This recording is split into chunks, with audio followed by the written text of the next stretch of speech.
जय हिंद दोस्तों, मैं हूं आपका दोस्त प्रवीण सर। आप सभी लोगों का स्वागत करता हूं, अभिनंदन करता हूं टेट वाली क्लास में। दोस्तों, जैसा कि हमने आपसे प्रॉमिस किया था कि हम आपको पूरा कंप्लीट सीडीपी पढ़ा कर देंगे, तो दोस्तों वो प्रॉमिस पूरा हो रहा है। इसके पहले हमने आपको एक वीडियो शेयर कर दिया है। जिन लोगों ने उस वीडियो को नहीं देखा वे लोग ज़रूर देख लेंगे। और इस वीडियो के बाद अगर देखा जाए तो इसके बाद एक और वीडियो आएगी दोस्तों, यानी कि 3 वीडियो में आपकी कंप्लीट सीडीपी हो जाएगी। इससे बाहर से कुछ भी नहीं आएगा, इस बात की मैं गारंटी लेता हूं। अगर आपने अच्छे तरीके से पूरी वीडियो को देख लिया और रिवीजन कर लिया, एक बार और देख लिया, देखिए केवल एक बार में देखने से कुछ नहीं होता है, कम से कम 2 बार आप जरूर देखिए। एक बार आप नॉर्मल स्पीड में देख लीजिए और दूसरी बार आप थोड़ा सी स्पीड को बढ़ाकर जरूर देख लीजिएगा, ठीक है, ताकि आपके एक भी क्वेश्चन गलत ना हो। यदि आपके कोई डाउट्स होते हैं तो एक बार कमेंट करके आप लोग जरूर बताइएगा, ताकि आपके डाउट्स को भी मैं क्लियर करवाते चलूँ। तो दोस्तों आइए प्रारंभ करते हैं, बिना किसी और बात की चर्चा करते हुए सीधा आते हैं अपने टॉपिक। तो दोस्तों जैसा कि बात करते हैं, हमारा जो टॉपिक है वो है बुद्धि वाला टॉपिक है, यानी कि सबसे पहला चैप्टर हमारा आज का बुद्धि वाला है। बुद्धि वाला जो चैप्टर है काफ़ी महत्वपूर्ण चैप्टर है, यहाँ से काफ़ी ज़्यादा क्वेश्चन पूछे जाते हैं हमारे एग्जाम में। तो दोस्तों आइए प्रारंभ करते हैं बिना किसी और बात की चर्चा करते हुए। देखिए, बुद्धि के बारे में अगर देखा जाए तो बुद्धि को अंग्रेजी में क्या कहा जाता है? इंटेलिजेंस कहा जाता है, जो कि हम सभी लोग पहले से ही जानते हैं। बुद्धि शब्द का प्रयोग अगर देखा जाए तो सामान्यतः प्रतिभा, प्रज्ञा, ज्ञान और समझ इत्यादि के अर्थों में हम करते हैं। तो बुद्धि शब्द का इस्तेमाल या बुद्धि शब्द का हम जो प्रयोग करते हैं वो प्रतिभा के लिए करते हैं, ज्ञान के लिए करते हैं और समझ के लिए करते हैं। दोस्तों इस बात को ध्यान रखिएगा। बुद्धि को एक शक्ति के रूप में भी बताया गया है कि बुद्धि वह शक्ति होती है जो हमें समस्याओं को समाधान करने और उद्देश्यों को प्राप्त करने में सक्षम बनाती हैं। बिल्कुल सही बात है। अगर किसी भी समस्या का अगर हमें समाधान करना है, अगर किसी भी उद्देश्य को हमें पूर्ति करना है या प्राप्त करना है, तो कहीं ना कहीं बुद्धि की आवश्यकता पड़ती है। आप सोचिए, अगर हमें सीटेट क्वालिफाई करना है तो हमारे लिए एक समस्या है, अगर हमें उस सीटेट को क्वालिफाई करना है तो एक हमारा उद्देश्य भी है, ठीक है। तो समस्या को समाधान करने के लिए क्या करना होगा? हमें अपने बुद्धि का प्रयोग करना पड़ेगा और जमकर हमें मेहनत करना पड़ेगा। और उद्देश्य की प्राप्ति करने के लिए भी हमें क्या करना पड़ेगा? हमें अपने बुद्धि का इस्तेमाल करना पड़ेगा। दोस्तों इसीलिए कहा गया है कि बुद्धि एक शक्ति होती है, यानी कि बुद्धि को एक शक्ति के रूप में देखा गया है जो हमें समस्याओं को समाधान करने और उद्देश्यों को प्राप्त करने में सक्षम बनाती है। अब आइए बात करते हैं कुछ मनोवैज्ञानिकों के अनुसार बुद्धि को क्या बताया गया है। देखिए, जो मनोवैज्ञानिक होते हैं वे कई होते हैं, वे यानी कि कई मनोवैज्ञानिक हैं जिन्होंने अपनी अपनी बातें कही हुई हैं, लेकिन हमने क्या किया हुआ है, केवल एक मनोवैज्ञानिक की बात ली हुई है। जैसे कि बात करते हैं एल.एम. टर्मन साहब के बारे में। एल.एम. टर्मन साहब कहते हैं कि बुद्धि जो है अमूर्त विचारों के संदर्भ में सोचने की एक योग्यता होती है। बिल्कुल, अगर देखा जाए तो बुद्धि क्या करती है? बुद्धि हमें एक तरीके से अमूर्त विचारों के संदर्भ में सोचने की एक योग्यता के रूप में काम करती है। जैसे कि जिस चीज़ के बारे में हम नहीं भी जानते हैं उसके बारे में भी हम सोच लेते हैं, ये है हमारी बुद्धि। तो ध्यान रखिएगा, किसने इस कथन को कहा है कि बुद्धि अमूर्त विचारों के संदर्भ में सोचने की एक योग्यता है? तो वो है एल.एम. टर्मन साहब ने। कई बार इस तरह के प्रश्न भी हमारे एग्जाम में पूछ लिया जाता है। ऐसा अगर देखा जाए तो सीटेट में तो वैसे नहीं पूछा जाता है, लेकिन इस तरह के प्रश्न अगर देखा जाए तो यूपी टेट में जरूर पूछा जाता है। दोस्तों आइए समझते हैं बुद्धि के सिद्धांत के बारे में। आइए समझते हैं बुद्धि के सिद्धांत के बारे में। जैसा कि देखा जाए तो बुद्धि के 3 सिद्धांत मुख्यतः है। एक तो एक कारक सिद्धांत की बात करते हैं, दूसरा अगर देखा जाए तो द्विकारक सिद्धांत की बात करते हैं, और तीसरा अगर देखा जाए तो बहुकारक सिद्धांत के बारे में बात करते हैं। इसी तरह से अगर देखा जाए तो और भी सिद्धांत है, लेकिन अगर मुख्य रूप से अगर देखा जाए तो 3 सिद्धांत मुख्य हो जाते हैं हमारे एग्जाम के दृष्टिकोण से भी। आइए समझते हैं सबसे पहले एक कारक सिद्धांत के बारे में। देखिए, एक कारक सिद्धांत को अगर देखा जाए तो अंग्रेजी में क्या कहा जाता है? 1 फैक्टर कहा जाता है। इसके प्रतिपादक कौन है दोस्तों? तो इसके प्रतिपादक हैं बिने साहब हैं। ये भी हमारे एग्जाम में पूछा जाता है कि अच्छा, एक कारक सिद्धांत के जो प्रतिपादक हैं उनके नेम आप हमें बता दीजिए। तो एक कारक सिद्धांत के जो प्रतिपादक हैं वे कौन हैं? बिने साहब हैं। लेकिन इनके समर्थन में कई लोग आते हैं, जैसे कि बात करते हैं ये जो एक कारक सिद्धांत को बिने साहब देते हैं, इनका समर्थन करने वाले कई और भी मनोवैज्ञानिक आते हैं, जिसके अंतर्गत अगर देखा जाए तो टर्मन साहब भी आते हैं और ईस्टर्न हेंगी आस जैसे भी मनोवैज्ञानिक आते हैं। अच्छा, इन्होंने क्या कहा बुद्धि के बारे में? इन्होंने कहा कि एक तरीके से इन लोगों ने क्या कहा, मतलब इन सभी मनोवैज्ञानिकों ने मिलकर क्या कहा कि बुद्धि एक अविभाज्य इकाई है। अविभाज्य का मतलब ये हो जाता है जिसे विभाजित ना किया जा सके, यानी कि जिसे बांटा ना जा सके। तो ध्यान रखिएगा, एक कारक सिद्धांत में क्या कहा गया है मनोवैज्ञानिकों के द्वारा, तो एक कारक सिद्धांत में ये कहा गया है कि बुद्धि एक अविभाज्य इकाई है जिसे बांटा नहीं जा सकता है। दूसरी बात करते हैं, इस सिद्धांत के अनुसार ये भी कहा गया है कि बुद्धि को एक शक्ति या एक कारक के रूप में ही देखा जाना चाहिए। बिल्कुल सही बात है, अभी ही हमने आपको बताया था कि एक तरीके से बुद्धि को एक कारक या एक शक्ति के रूप में देखा जा सकता है। जो बुद्धि हमें क्या करती है, हमें हमारे समस्याओं को समाधान करने और हमें हमारे उद्देश्यों को प्राप्त करने में हमें सक्षम बनाती है। उसी तरह से अगर देखा जाए तो विनय साहब और अन्य मनोवैज्ञानिक मिलकर इस बात को स्पष्ट करते हैं कि बुद्धि एक अविभाज्य इकाई है। इसे एक शक्ति के रूप में आप देख सकते हैं या एक कारक के रूप में भी आप देख सकते हैं। इन मनोवैज्ञानिकों ने फिर कुछ बातें कही। इन्होंने कहा कि देखिए बुद्धि वह मानसिक शक्ति है। देखिए जो शक्ति तो है बुद्धि, लेकिन एक मानसिक शक्ति है जो व्यक्ति के समस्त कार्यों को संचालित करती है। बिल्कुल अगर देखा जाए तो हमारे जो भी कार्य होते हैं वो बुद्धि के द्वारा ही होते हैं। समस्त कार्यों का जो भी संचालन होता है वो हमारे बुद्धि के माध्यम से ही होता है। देखिए बिना बुद्धि, अगर बुद्धिहीन व्यक्ति को अगर देखा जाए तो किस दिशा में जाएगा, क्या करेगा, कुछ नहीं पता है। जिसके पास बुद्धि होती है वो हर एक कार्य को सोच समझ कर करता है और बड़े ही अच्छे से करता है। जैसे आप लोगों ने कई बार कहा भी, कहते भी हैं, यार तुम्हारे पास इतना दिमाग नहीं है कि तुम इस तरह के कार्य को ऐसे करते हो। मतलब एक तरीके से दिमाग नहीं है, यानी कि बुद्धि नहीं है तुम्हारे अंदर। तो कहने का मतलब ये है कि बुद्धि ही मेन चीज़ें हैं जो एक तरीके से मानसिक शक्ति के रूप में होती है और जो क्या करती है, हमारे समस्त कार्यों का संचालन करती है, व्यक्ति के समस्त व्यवहार को भी प्रभावित करती है। देखिए बुद्धि क्या करती है, हमारे समस्त व्यवहार को प्रभावित करती है, क्योंकि बुद्धि के अनुसार ही हम अपने व्यवहार को कहीं ना कहीं दिखाते हैं। जैसे कि हमारा व्यवहार हर व्यक्ति के सामने अलग अलग होता है। देखिए समझिएगा इस कहानी को, एक व्यक्ति की जो बुद्धि होती है या एक बच्चे की जो बुद्धि होती है वो हर जगह अलग अलग देखने को मिलती है। जैसे पापा के सामने अगर देखा जाए तो उसका व्यवहार अलग होगा, तो वो अपनी बुद्धि का इस्तेमाल करेगा। पापा के समक्ष क्या करना, बिल्कुल सीधा और शांत बने रहना है, ठीक है।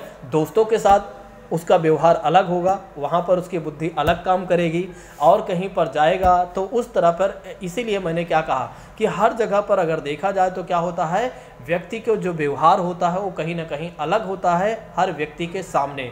बस व्यक्ति कैसा है मायने ये रखता है। इसीलिए क्या कहा गया है कि बुद्धि जो होती है व्यक्ति के समस्त व्यवहार को क्या करती है, प्रभावित करती है। तो दोस्तों इस बात को जरूर ध्यान रखिएगा, एक कारक सिद्धांत में ये बताया गया है, एक कारक सिद्धांत में ये बताया गया है कि बुद्धि एक अविभाज्य इकाई है और बुद्धि को एक शक्ति के रूप में या एक कारक के रूप में देखा जा सकता है जो हमारे समस्त कार्यों को संचालित करती है और साथ ही साथ हमारे समस्त व्यवहारों को भी प्रभावित करती है। तो अगर आपके एग्जाम में यह प्रश्न पूछा जाता है तो आप लोग बता दीजिएगा कि एक कारक सिद्धांत क्या है और किसने दिया हुआ है और इसका मतलब क्या हो जाता है या इसका अर्थ क्या हो जाता है। आई होप कि आप लोगों को मेरी बातें समझ में आ गई होंगी। यदि आप लोगों को मेरी बातें क्लियर हैं तो एक बार कमेंट करके आप लोग ज़रूर बताइए कि यस सर, आप जो हमें समझा रहे हो बिल्कुल क्लियर है। आइए अब बात करते हैं द्विकारक सिद्धांत के बारे में। जब द्विकारक की बात आती है तो द्विकारक की बात आती है तो इसमें कौन आ जाते हैं, मनोवैज्ञानिक स्पीयरमैन आ जाते हैं। तो ध्यान रखिएगा कि द्विकारक सिद्धांत में कौन मनोवैज्ञानिक आ जाते हैं, तो स्पीयरमैन आ जाते हैं। एक कारक में विनय का नेम याद रखिएगा, द्विकारक में स्पीयरमैन महोदय को ध्यान रखिएगा। इन्होंने कहा कि बुद्धि के दो कारक होते हैं, समझिएगा।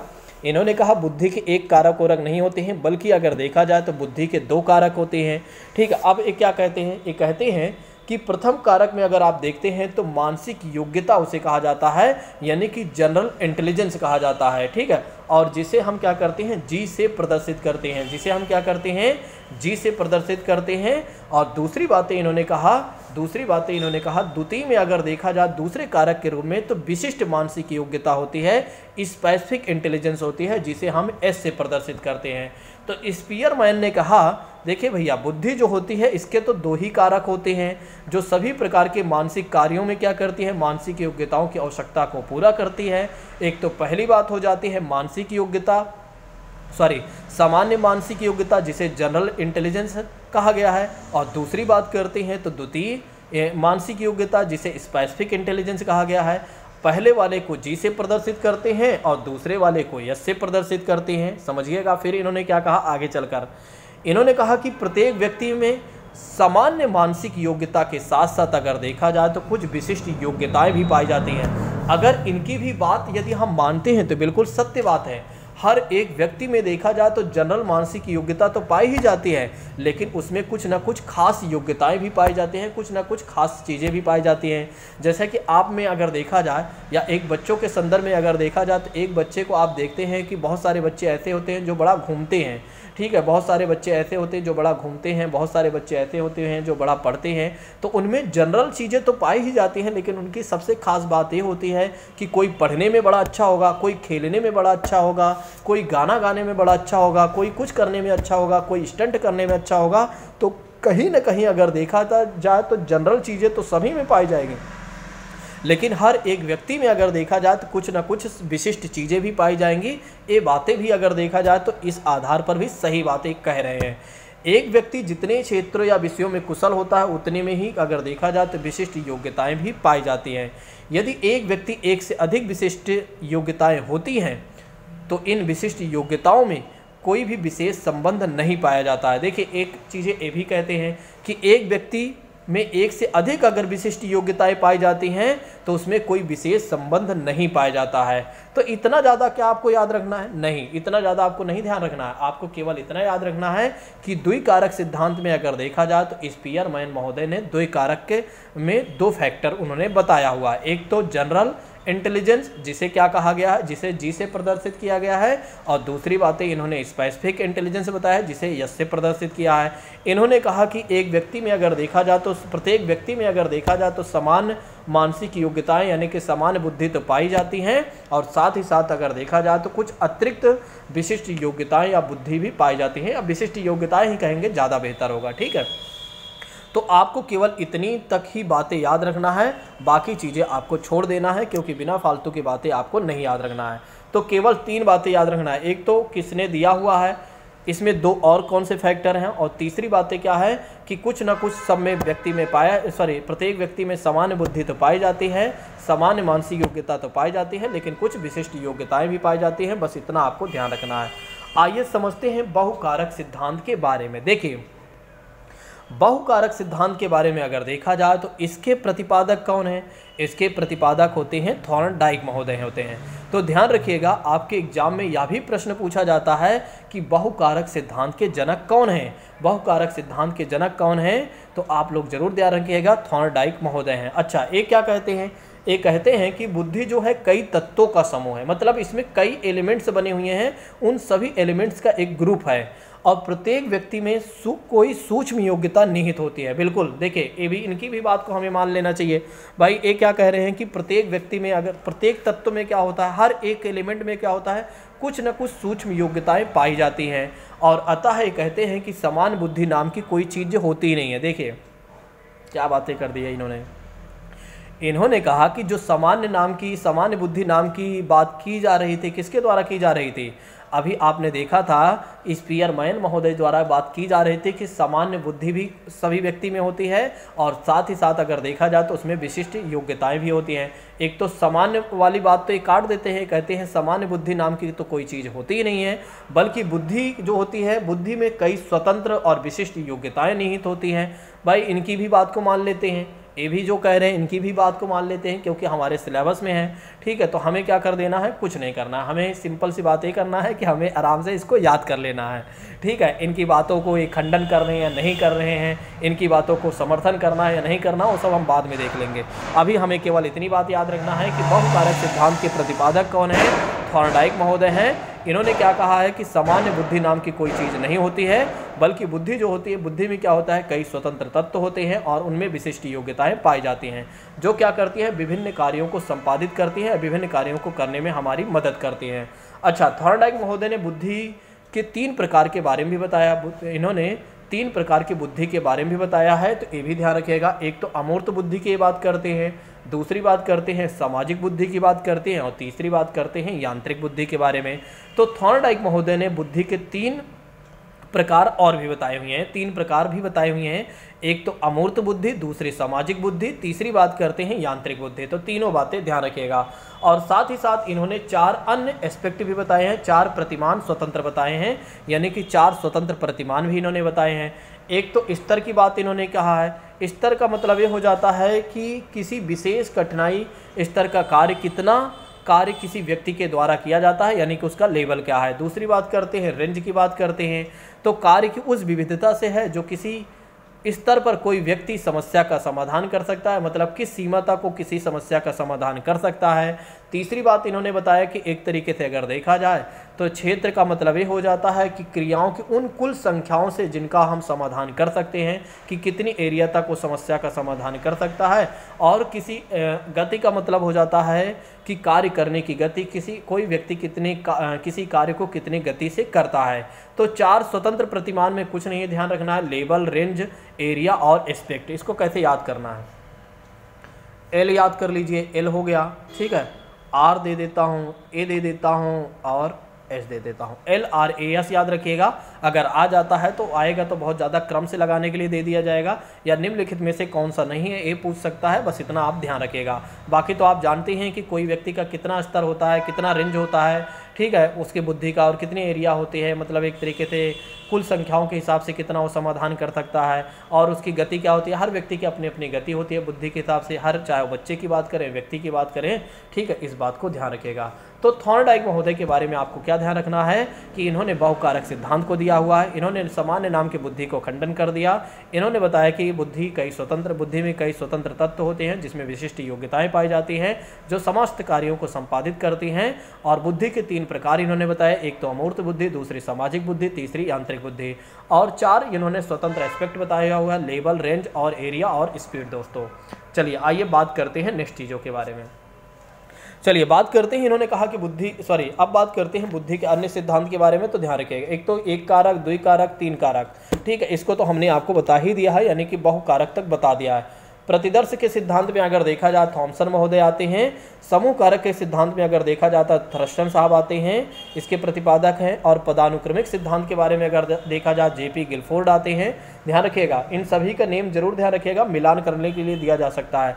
तरल ठोस बुद्धि सिद्धांत के बारे में बात करते हैं, आरबी कैटल महोदय आते हैं। और बहुबुद्धि सिद्धांत की बात करते हैं तो हार्वर्ड गार्डनर साहब आते हैं, इस बात को ध्यान रखिएगा। तो दोस्तों इन सभी सिद्धांतों को भी जरूर ध्यान रखिएगा, भूलिएगा नहीं। थोड़ा से मैं स्पीड में इसलिए चल रहा हूँ ताकि एक तरीके से अगर देखा जाए तो आपके एक तरीके से देखा जाए तो आपका समय ज़्यादा लॉस ना हो। आइए बात करते हैं समूह तत्व सिद्धांत के बारे में। तो समूह तत्व सिद्धांत के बारे में बात करते हैं तो इस सिद्धांत को किसने दिया हुआ है, थर्स्टन महोदय ने दिया हुआ है। इन्होंने क्या किया है, एक तरीके से इन्होंने क्या किया हुआ है, स्पीयरमैन के जो एक तरीके से जो इन्होंने स्पीयरमैन ने जो सिद्धांत दिया हुआ था द्विकारक सिद्धांत की बात करते हैं, उसका इन्होंने खंडन किया हुआ है, ठीक है। तो इस बात को ध्यान रखिएगा, ग्रुप एलिमेंट थ्योरी को किसने प्रतिपादित किया है, थर्स्टन महोदय ने किया है। बस इतना ही आपको ध्यान रखना है, इससे ज़्यादा आपको नहीं ध्यान रखना है, ठीक है। चलिए आइए आगे बढ़ते हैं। अब आइए बात करते हैं गिलफोर्ड महोदय के सिद्धांत के बारे में, जेफी गिलफोर्ड के बारे में आइए बात करते हैं। तो इन्होंने क्या हमें बताया, इन्होंने कहा कि देखिए इन्होंने एक तरीके से कौन सा सिद्धांत दिया हुआ है, ध्यान रखिएगा, पदानुक्रमिक वाला सिद्धांत इन्होंने दिया हुआ है। अभी हमने आपको बताया था जेफी गिलफोर्ड महोदय का जो सिद्धांत है वो है पदानुक्रमिक दोस्तों, या त्रिआयामी सिद्धांत है, यहाँ हमने आपको बताया था, तो इस बात को ध्यान रखिएगा। अच्छा, इन्होंने कहा कि देखिए इन्होंने कहा कि अगर देखा जाए तो संज्ञान, एक तो पहली बात होती है बुद्धि में संज्ञान, कहने का मतलब ये है कि इसका अर्थ ये हो जाता है खोज दोबारा या खोज या पहचान की क्षमता, मतलब कि कोई चीज़ें जानकारी में आती है। जैसे किसी ने कहा कि भाई एक तरीके से क्या है, किसी ने कहा कि एक फ़ोन नाम की एक चीज़ होती है, तो किसी ने एक बच्चे से बोला कि फ़ोन एक ऐसा यंत्र होता है जिससे बातचीत किया जा सकता है। तो यहाँ पर क्या हुआ, बच्चे को एक तरीके से फ़ोन के बारे में जानकारी प्राप्त हुई। अब दूसरी बात करते हैं, जो भी उसके संज्ञान में आया, यानी कि फ़ोन के बारे में जो उसे आया पता चला, उसको उसने याद कर लिया, यानी कि अपने मेमोरी में रख लिया, यानी कि धारण कर लिया। अब तीसरी बात करते हैं, फिर उसको जब एक तरीके से फ़ोन मिलता है तो उसकी सत्यता की वो जांच करता है। क्या फ़ोन जो है एक तरीके से वाकई में ऐसा यंत्र है जिससे बातचीत किया जा सकता है, तो उसको एक तरीके से उसका मूल्यांकन करता है। फिर उसके बाद अगर देखा जाए तो उसका एक तरीके से इस्तेमाल करता है कि वाकई में क्या फ़ोन से जो बातचीत हो रही हैं वो बिल्कुल सही हैं। तो वो एक तरीके से उसे पता चल गया बिल्कुल फ़ोन जैसे चीज़ों के बारे में जो बताया जा रहा है वो बिल्कुल सही है। ठीक है, एक तरीके से अगर देखा जाए तो फ़ोन से क्या किया जा सकता है, बातचीत किया जा सकता है, यानी कि उसे यहाँ क्लियर हो गया। देखिए अभिसारी चिंतन में क्या हो जाता है कि उसे ये पूरी तरीके से पता चल जाता है, अच्छा फ़ोन पर बातचीत होती ही है, जो एक तरीके से पहले से जो बातें बताई जा रही हैं वो बिल्कुल क्लियर हैं। ठीक है, अब यहाँ पर क्या हो जाता है, अब सारी चिंतन में क्या हो जाता है, डाइवर्जेंट थिंकिंग में क्या हो जाता है कि अब फ़ोन के बारे में, अन्य चीज़ों के बारे में वो सोचने लगता है कि फ़ोन से और क्या क्या चीज़ें हो सकती हैं। केवल बातचीत ही नहीं बल्कि अगर देखा जाए तो फ़ोन से यूट्यूब चलाया जा सकता है। अगर मेरे हाथ में फ़ोन होता तो मैं यूट्यूब भी चलाता, फ़ोन होता मेरे पास तो मैं वीडियो कॉल करता। ठीक है, फ़ोन होता मेरे पास तो मैं ये करता वो करता, या फ़ोन से अन्य भी चीज़ें की जा सकती हैं। ये क्या हो जाता है, डाइवर्जेंट थिंकिंग हो जाती है। ठीक है, इसे क्या कहा जाता है, डाइवर्जेंट थिंकिंग। फ़ोन से और भी चीज़ें इस्तेमाल किया जा सकता है, यानी कि और भी काम किया जा सकता है, तो ये है आपका डाइवर्जेंट थिंकिंग। अब आइए समझ लेते हैं एक दोनों की चीज़ें के बारे में। यहाँ अपसारी चिंतन को अलग से समझ लेते हैं और अभिसारी चिंतन को अलग से समझ लेते हैं। अभी तक हमने आपको ये जो 5 पॉइंट दिए गए हैं उनके आधार पर समझाने का प्रयास किया था। देखिए अपसारी चिंतन का मतलब हो जाता है, अंग्रेजी में इसे कहा जाता है कन्वर्जेंट थिंकिंग कहा जाता है। क्या कहा जाता है, कन्वर्जेंट थिंकिंग कहा जाता है।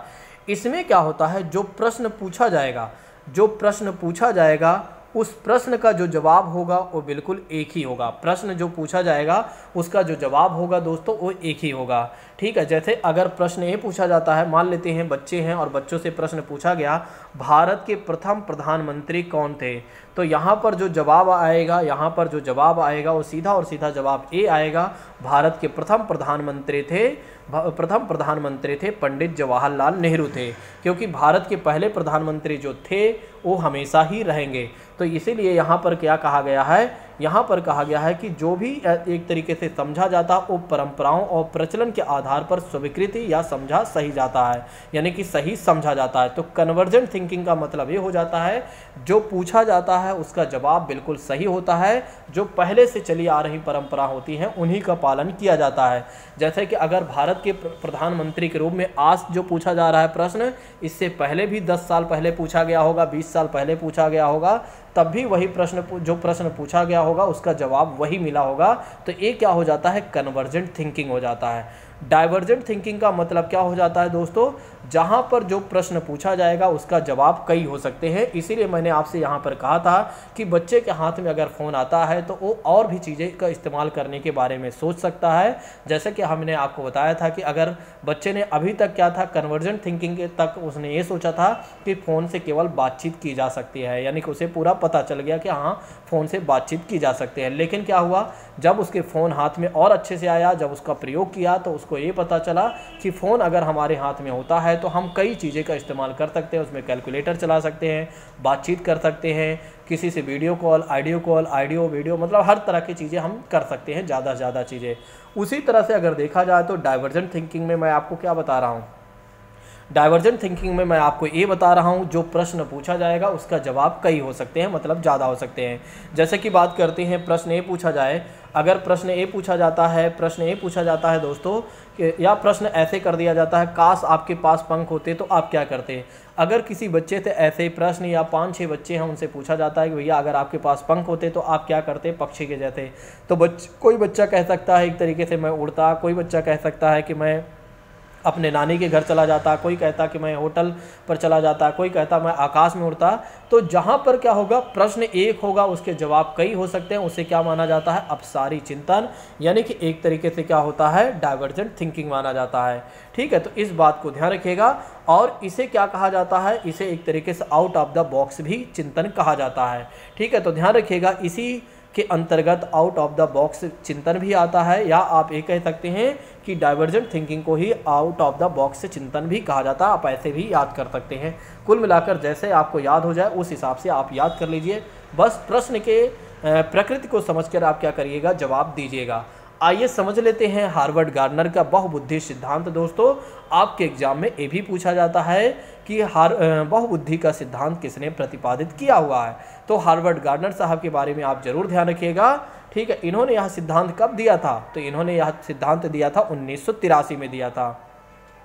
अच्छा, इन्होंने बताया कि बुद्धि जो होती है, बुद्धि का स्वरूप एकाकी ना होकर बहुकारकी होता है और प्रत्येक बुद्धि जो होती है एक दूसरे से अलग होती है। बिल्कुल सही बात है, हर एक बुद्धि अगर देखा जाए तो एक दूसरे से अलग होती है। जैसे आपकी बुद्धि, हमारी बुद्धि, या किसी बच्चों में अगर देखा जाए 30-40 बच्चे हैं प्राइमरी में, वहाँ पर वे पढ़ रहे हैं और सारे बच्चों की जो बुद्धि होगी वो कहीं ना कहीं अलग होगी। इन्होंने बुद्धि के 8 प्रकार बताए हैं। दोस्तों आइए समझ लेते हैं 8 प्रकार के बारे में। ठीक है, जैसा कि इन्होंने बताया कि एक तो पहली बुद्धि होती है भाषाई बुद्धि। भाषाई बुद्धि जो होती है वो भाषा से संबंधित होती है, यानी कि भाषा से संबंधित क्षमता का विकास इसमें होता है। इस बात को ध्यान रखिएगा। गणितीय बुद्धि की बात करते हैं, जहाँ पर क्या होता है कि एक तरीके से गणित संबंधी कार्यों के बारे में देखा जाता है, यानी कि गणित योग्यता या कार्यों को किया जाता है या उससे संबंध रखा जाता है। स्थानिक बुद्धि में क्या हो जाता है दोस्तों, जब कैसे की बात करते हैं, इसमें मानसिक कल्पनाओं को चित्र के रूप में स्वरूप दिया जाता है। जैसे कि बात करते हैं अंतरिक्ष में यात्रा के दौरान, अंतरिक्ष यात्री क्या करते हैं, अंतरिक्ष में जब जाते हैं तो यात्रा के दौरान तमाम तरह के चित्र अपने दिमाग में बना लेते हैं कि इस तरह का अंतरिक्ष यहाँ पर बना हुआ, और जब यहाँ पर आते हैं तो वे बताने का भी प्रयास करते हैं। ठीक है, तो एक तरीके से बताते भी हैं, अपना अनुभव भी शेयर करते हैं दोस्तों। ठीक है, तो एक कौन सी बुद्धि मानी जाती है? स्थानिक बुद्धि मानी जाती है। शारीरिक गतिक बुद्धि की बात करते हैं तो इसके अंतर्गत क्या होता है, या किससे संबंधित कार्य होते हैं, जैसे नृत्य करना, सर्कस, व्यायाम। तो एक कौन सी बुद्धि मानी जाती है? शारीरिक गतिक बुद्धि मानी जाती है, जिसमें नृत्य, सर्कस और व्यायाम वगैरह किया जाता है। ठीक है, नेक्स्ट बात करते हैं संगीतिक बुद्धि की बात करते हैं तो इसमें जो ज्ञान का उपयोग किया जाता है वो संगीत के क्षेत्र में किया जाता है। जैसे कि शारीरिक गति बुद्धि का इस्तेमाल कहाँ पर किया जाता है, तो नृत्य, सर्कस और एक तरीके से व्यायाम में इस्तेमाल किया जाता है। संगीतिक बुद्धि के क्षेत्र का इस्तेमाल, यानी कि इस ज्ञान का प्रयोग कहाँ किया जाता है? संगीत के क्षेत्र में किया जाता है। अंतः पारस्परिक की बात करते हैं, इंटर रिलेटेड इंटेलिजेंस की बात करते हैं तो ज्ञान का उपयोग क्या किया जाता है? सामाजिक व्यवहारों में किया जाता है। तो इसके ज्ञान का उपयोग कहाँ पर किया जाता है? अंतः पारस्परिक, यानी कि इसका प्रयोग किया जाता है सामाजिक व्यवहारों में किया जाता है। अंतः वैयक्तिक बुद्धि की बात करते हैं तो जिसमें क्या होता है, पहचान और स्वयं की भावनाओं या कौशल को क्षमता जानने के लिए इसका इस्तेमाल किया जाता है, खुद के बारे में जानने के लिए किया जाता है। ठीक है, आत्मबोध यानी कि खुद के बारे में जानने के लिए किया जाता है, तो वो अंतः वैयक्तिक बुद्धि वाला ज्ञान माना जाता है। नेक्स्ट बात करते हैं नैसर्गिक बुद्धि या प्राकृतिक बुद्धि की बात करते हैं। जब क्या होता है कि व्यक्ति पेड़ पौधे, पशु पक्षियों या पर्यावरण के बारे में जानने का प्रयास करता है, तो कौन सी बुद्धि, यानी कि वो अपने ज्ञान का उपयोग कहाँ पर कर रहा है, या जब कोई व्यक्ति एक तरीके से अपने ज्ञान का इस्तेमाल पेड़ पौधे, जंतु और प्राणियों या इन सभी में करता है, तो कौन सी बुद्धि मानी जाती है? नैसर्गिक बुद्धि मानी जाती है। देखिए, जब व्यक्ति अपने ज्ञान का प्रयोग भाषा संबंधी इस्तेमाल करता है, भाषा में से संबंधित ज्ञान का प्रयोग करता है, तो वो एक तरीके से भाषाई बुद्धि बोले जाते हैं। जब गणित या तार्किक गणितीय संबंधी बुद्धि का अपने ज्ञान का इस्तेमाल करता है तो तार्किक गणितीय बुद्धि मानी जाती है। स्थानिक बुद्धि की बात करते हैं, जब व्यक्ति अपनी कल्पनाओं का या मानसिक कल्पनाओं का चित्र का स्वरूप देने का प्रयास करता है या उसका उपयोग करता है ज्ञान का, तो स्थानिक बुद्धि मानी जाती है। जब व्यक्ति क्या करता है, नृत्य, सर्कस, व्यायाम में अपने ज्ञान का इस्तेमाल करता है, तो शारीरिक गति का बुद्धि मानी जाती है। और संगीत के क्षेत्र में जब कोई व्यक्ति अपने ज्ञान का इस्तेमाल करता है तो वो संगीतिक बुद्धि मानी जाती है। अंतः की बात करते हैं, अंतः पारस्परिक में क्या होता है, सामाजिक चीज़ों के बारे में अपने ज्ञान का उपयोग करता है, तो वो एक तरीके से अंतः पारस्परिक बुद्धि मानी जाती है। दूसरी बात हमने आपको बताया, जब व्यक्ति स्वयं के बारे में जानने या स्वयं की भावनाओं या कौशल को पहचानने का प्रयास करता है तो उसे अंतः वैयक्तिक, ध्यान रखिएगा, इंटरपर्सनल और इंटर रिलेटेड दोनों ही अलग अलग हैं। जब व्यक्ति अपने ज्ञान का इस्तेमाल क्या करता है, पेड़ पौधे, जीव जंतुओं आदि के बारे में करता है, नैसर्गिक बुद्धि या प्राकृतिक बुद्धि मानी जाती है। आइए अब बात कर लेते हैं रॉबर्ट स्टर्नबर्ग का त्रिपाक्षीय सिद्धांत। दोस्तों ये भी आपके एग्जाम में पूछा जाता है। इसमें क्या ध्यान रखना है, इसमें क्या होता है, व्यक्ति स्वयं को पर्यावरण के अनुकूल अपने आप को बनाने का प्रयास करता है। देखिए, रॉबर्ट स्टर्न के द्वारा जो त्रिपाक्षीय सिद्धांत दिया गया है, इसमें क्या होता है, व्यक्ति क्या करता है, स्वयं को पर्यावरण के अनुकूल बनाने का प्रयास करता है। यानी कि कहने का मतलब ये है, समाज और उद्देश्यों की पूर्ति के लिए वातावरण से कुछ घटकों का वो चयन करता है और उन्हें परिवर्तित करने का प्रयास करता है। अच्छा, रॉबर्ट स्टर्नबर्ग ने बुद्धि या ज्ञान को 3 भागों में विभाजित किया है। एक तो घटकी बुद्धि विश्लेषण या घटकी बुद्धि या विश्लेषणात्मक बुद्धि में, दूसरी बात करते हैं अनुभविक बुद्धि और तीसरी बात करते हैं व्यवहारिक बुद्धि। तो आइए समझ लेते हैं एक तो घटकी बुद्धि या विश्लेषणात्मक बुद्धि के बारे में। इसमें क्या होता है, समस्याओं के समाधान के लिए या निराकरण के लिए सूचनाओं का विश्लेषण किया जाता है। अगर कोई भी समस्या बच्चों के समक्ष आती है तो बच्चे क्या करते हैं, उन समस्याओं का जो समाधान करने के लिए क्या करते हैं, विभिन्न प्रकार के सूचनाओं का विश्लेषण करते हैं। जिसके अंतर्गत अगर देखा जाए तो इसमें क्या होता है, ज्ञानार्जन घटक, जिसमें क्या होता है, व्यक्ति जो घटनाओं से सीखता है और अनेक कार्यों को करने का तरीका सीखता है, उसके आधार पर क्या करता है। कहने का मतलब ये है कि जो तमाम तरह की घटनाएं, देखिए ऐसे समझ लेते हैं, जैसे कि एक व्यक्ति होता है, उसके जीवन में जो भी घटनाएं होती हैं, जो भी एक तरीके से क्या होता है, वो ज्ञान को अर्जित करता है, जहां से उसके आधार पर क्या करता है, समस्याओं का समाधान करने का प्रयास करता है, तो उसे नॉलेजेबल कंपोनेंट्स माना जाता है। यानी कि ज्ञानार्जन घटक के आधार पर क्या कर रहा है कि समस्याओं का समाधान करने का प्रयास कर रहा है। दूसरी बात करते हैं, इसमें क्या है, अधिक घटक या उच्च घटक के बारे में बात करते हैं। जब व्यक्ति क्या करता है, किसी भी समस्या का समाधान करना होता है तो उस व्यक्ति को क्या करना होता है कि योजनाएं बनाना पड़ता है। योजनाओं के आधार पर क्या करता है, इसमें क्या होता है कि व्यक्ति संज्ञानात्मक प्रतिक्रियात्मक क्रिया पर नियंत्रण, निरीक्षण और मूल्यांकन करके क्या करता है, समस्याओं का समाधान करता है। कहने का मतलब ये है कि हाई कंपोनेंट्स में क्या करता है कि व्यक्ति योजनाएं बनाकर क्या करता है, समस्याओं का समाधान करता है और उसका बाद में मूल्यांकन वगैरह करता है। नेक्स्ट बात करते हैं निष्पादन घटक के बारे में बात करते हैं। जब व्यक्ति क्या करता है, अपने कार्यों को परफॉर्मेंस के आधार पर करने का प्रयास करता है तो उसे निष्पादन घटक माना जाता है, यानी कि परफॉर्मेंस कंपोनेंट्स के रूप में देखा जाता है।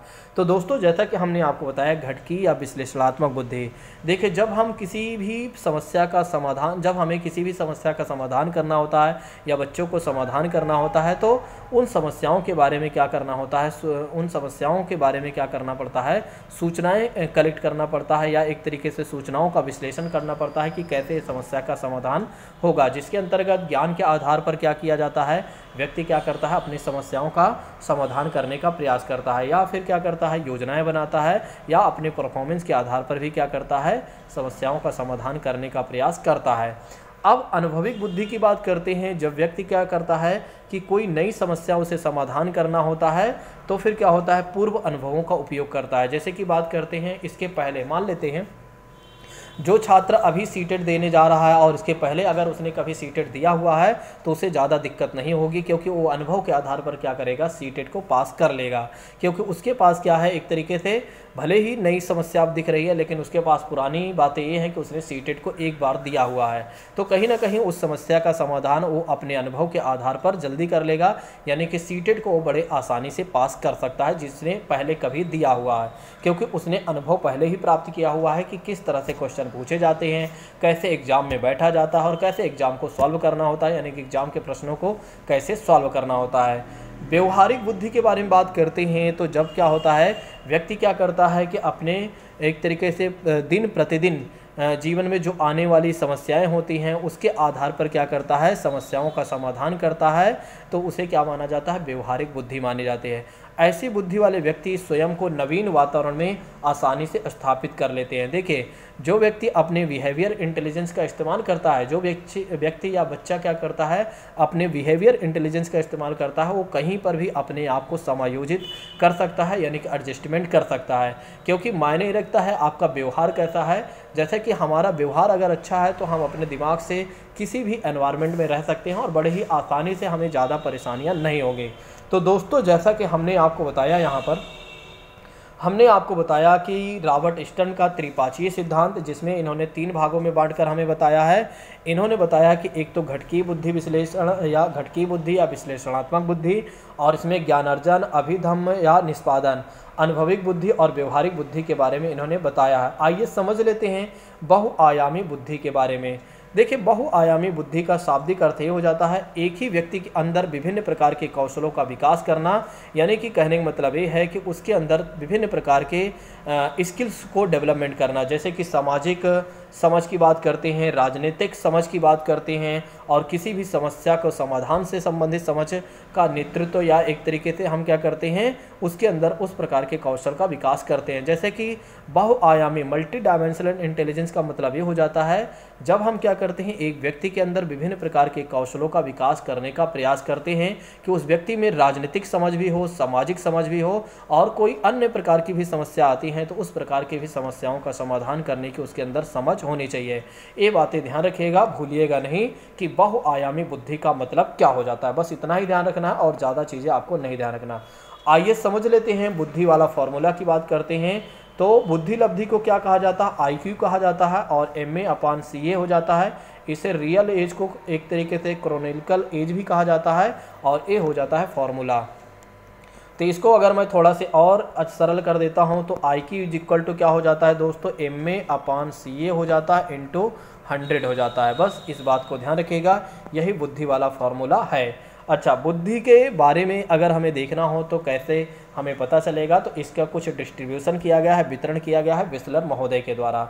इन्होंने हमें बताया कि 130 से या इससे ऊपर वाले अगर कोई व्यक्ति होते हैं तो उनकी बुद्धि लब्धि जिसकी होती है तो वो अतिश्रेष्ठ वाले होते हैं या प्रतिभाशाली वाले व्यक्ति होते हैं। फिर अगर देखा जाए जिनकी बुद्धि लब्धि 120 से 129 होती है वे श्रेष्ठ बुद्धि वाले व्यक्ति होते हैं। फिर तीसरी बात करते हैं जिनका 110 से 119 होता है वे कौन होते हैं? उच्च सामान्य बुद्धि वाले व्यक्ति होते हैं। जिनका अगर देखा जाए तो 90 से 109 होता है वे सामान्य बुद्धि वाले होते हैं। और जिनका एक तरीके से देखा जाए तो 80 से 89 की बात करते हैं तो मंद बुद्धि वाले व्यक्ति होते हैं। और दूसरी बात करते हैं 70 से 79 की बात करते हैं। तो जैसा कि बात करते हैं, काफ़ी समय हो गया है फिर भी लोग आते हैं, ठीक है, कई बार कुछ ना कुछ काम पड़ता है उन्हें, ठीक है। तो दोस्तों मैं आपको पूरी क्लास प्रोवाइड करा के दूंगा, समय कुछ भी हो जाए, ठीक है। अभी काफ़ी ज़्यादा समय हो रहा है, अभी मैं अपने कोचिंग में ही बैठा हुआ हूँ क्लास बनाने के लिए, और इस समय अगर देखा जाए तो बस केवल गाड़ियाँ चल रही हैं, और कहीं ना कहीं अगर देखा जाए तो एक तरीके से लोगों का आवागमन अब कम हो रहा है, ठीक है। लेकिन कोई बात नहीं, पूरी क्लास को मैं प्रोवाइड करके ही जाऊँगा, यानी कि इस पूरी क्लास को बनाकर ही जाऊँगा जितने ज़्यादा हो सकेगा। चलिए बात करते हैं 80 से 89 की बात करते हैं तो मंद बुद्धि व्यक्ति की बात करते हैं। 70 से 89 की बात करते हैं। 79 क्षीण बुद्धि वाले व्यक्ति होते हैं, और 79 से लेकर नीचे की बात करते हैं तो निश्चित क्षीण वाले बुद्धि वाले व्यक्ति होते हैं। तो ध्यान रखिएगा, अगर आप चाहें तो ऊपर वाला ध्यान रख सकते हैं, नहीं तो अगर आप चाहें तो इसको ध्यान रख सकते हैं। जो भी आपको ध्यान रखना है, दो में से एक ही ध्यान रखना है, ठीक है। स्क्रीनशॉट लेना चाहें तो आप ले सकते हैं, बाद में ले लीजिएगा। आइए बात करते हैं अगले चैप्टर के बारे में। अगला जो चैप्टर हमारा हो जाता है दोस्तों, देखिए ये चैप्टर हो गया कंप्लीट, बुद्धि वाला चैप्टर कंप्लीट। इसके बाहर से कुछ भी नहीं आएगा, जो मैंने आपको पढ़ा दिया इससे बाहर से कुछ भी नहीं आएगा। आइए अगले चैप्टर में चलते हैं, भाषा और चिंतन के बारे में। भाषा और चिंतन यानी कि लैंग्वेज एंड थॉट के बारे में आइए समझते हैं। बड़ा ही आसान एक तरीके से चैप्टर है और बहुत ही छोटा भी चैप्टर है। चलिए समझते हैं। भाषा जो है भावों को अभिव्यक्त करने का एक अच्छा माध्यम है। बिल्कुल, अगर हमें अपने भाव को, अपने फीलिंग्स को एक्सप्रेस करना है तो एक अच्छा माध्यम क्या है? भाषा है। अगर हमारे पास भाषा ना होती तो हम अपने फीलिंग्स को एक्सप्रेस ना कर पाते। और मनुष्य जो है पशुओं से इसलिए श्रेष्ठ हो जाता है क्योंकि उसके पास अपने अभिव्यक्ति के लिए एक भाषा होती है जिसे लोग समझते हैं। दोस्तों इस बात को ध्यान रखिएगा। आइए समझते हैं कि बालकों में भाषा का विकास कैसे किया जाता है। बालकों में भाषा का विकास कैसे किया जाता है या कैसे होगा, जैसा कि बात करते हैं, इसको निम्न भागों में बांटा गया है। एक तो पहली बात करते हैं स्वनिम। स्वनिम जो होती है ध्वनि की सबसे छोटी इकाई होती है। ध्यान रखिएगा, स्वनिम जो होती है ध्वनि की सबसे छोटी इकाई होती है और स्वनिम का अपना कोई विशेष अर्थ नहीं होता है। ध्यान रखिएगा, स्वनिम का अपना कोई विशेष अर्थ नहीं होता है, ठीक है। लेकिन अगर इसके साथ कोई शब्द हम जोड़ देते हैं तो ये अपना एक अर्थ बन जाता है, ठीक है। लेकिन अभी आपको क्या ध्यान रखना है, स्वनिम को, स्वनिम जो है ध्वनि की सबसे छोटी इकाई है और जिसका अपना कोई विशेष अर्थ नहीं होता है। जैसे छोटा, बड़ा, छोटी, ता, का, खा, गा। देखिए केवल का मतलब आप बता देंगे और केवल छोटा आ का मतलब क्या आप बता सकते हैं? क्या इतना सक्षमवान आप हैं? नहीं बता सकते हैं। ई का मतलब आप बता सकते हैं? केवल ता का मतलब आप बता सकते हैं? नहीं बता सकते हैं। आप ही नहीं, इस संसार का कोई भी ऐसा प्राणी नहीं है, ऐसा कोई व्यक्ति नहीं है जो ये बता दे स्वनिम का मतलब, केवल स्वनिम का मतलब, क्योंकि उसका अपना कोई विशेष अर्थ होता ही नहीं है। तो फिर कौन बता सकता है? आप ही समझ सकते हैं इस बात को। तो स्वनिम जो है ध्वनि की सबसे छोटी इकाई होती है, जिसका अपना अकेले में कोई स्वयं का अर्थ नहीं होता है, जैसे का से छोटा से लेकर आहा तक और का से लेकर ज्ञा तक। अच्छा, स्वनिम के बारे में, स्वनिम के बाद आती है बात रूपिम की बात आती है। अच्छा, रूपिम की बात करते हैं तो यह शब्द का सबसे छोटा रूप होता है। तो ध्यान रखिएगा, शब्द का सबसे छोटा रूप अगर कोई होता है तो वो होता है रूपिम होता है। जब बच्चे को छोटा आ से लेकर आहा तक, का से लेकर ज्ञा तक बता दिया जाता है, यानी कि स्वनिम का ज्ञान करा दिया जाता है, तो फिर उसे रूपिम के बारे में बताया जाता है। ठीक है, तो बच्चा क्या करता है, धीरे धीरे फिर उस एक तरीके से रूपिम को सीखना प्रारंभ कर देता है, या एक तरीके से रूपिम के बारे में बताया जाता है। जो छोटे छोटे शब्दों में उसे बोलना सिखाया जाता है वह सीखता है, और जिसका अपना स्वयं का अर्थ होता है। जैसे बात करते हैं अच्छा, अगर आपसे कोई कहता है अच्छा शब्द, देखिए केवल आ का मतलब कुछ नहीं होगा, लेकिन आधा चा और छा में बड़ा की मात्रा हम लगा देते हैं तो अच्छा हो गया, और अच्छा का अपना अर्थ होता है। जैसे आपसे कोई कहा कि कल तुम आ जाना, तो कल तुम आ जाना या कल आप आ जाना, तो आप कहते हैं अच्छा ठीक है मैं आ जाऊंगा। तो इसका मतलब क्या हुआ? अच्छा का एक अपना अर्थ हुआ। आना का मतलब बिल्कुल अपना मतलब है, तबला, आँख, इन सभी का अपना मतलब है दोस्तों। तो रूपिम जो होता है उस शब्द का सबसे छोटा रूप होता है, आपको ये ध्यान रखना है। अच्छा, रूपिम का ज्ञान कब कराया जाता है? जब स्वनिम का ज्ञान करवा दिया जाता है तब रूपिम का ज्ञान करवाया जाता है, और जिसका अपना कोई ना कोई अर्थ होता है। अच्छा का भी अपना अर्थ होता है, आना, तबला, ये सब के अपना अर्थ होता है। अब आइए बात करते हैं वाक्य विन्यास के बारे में।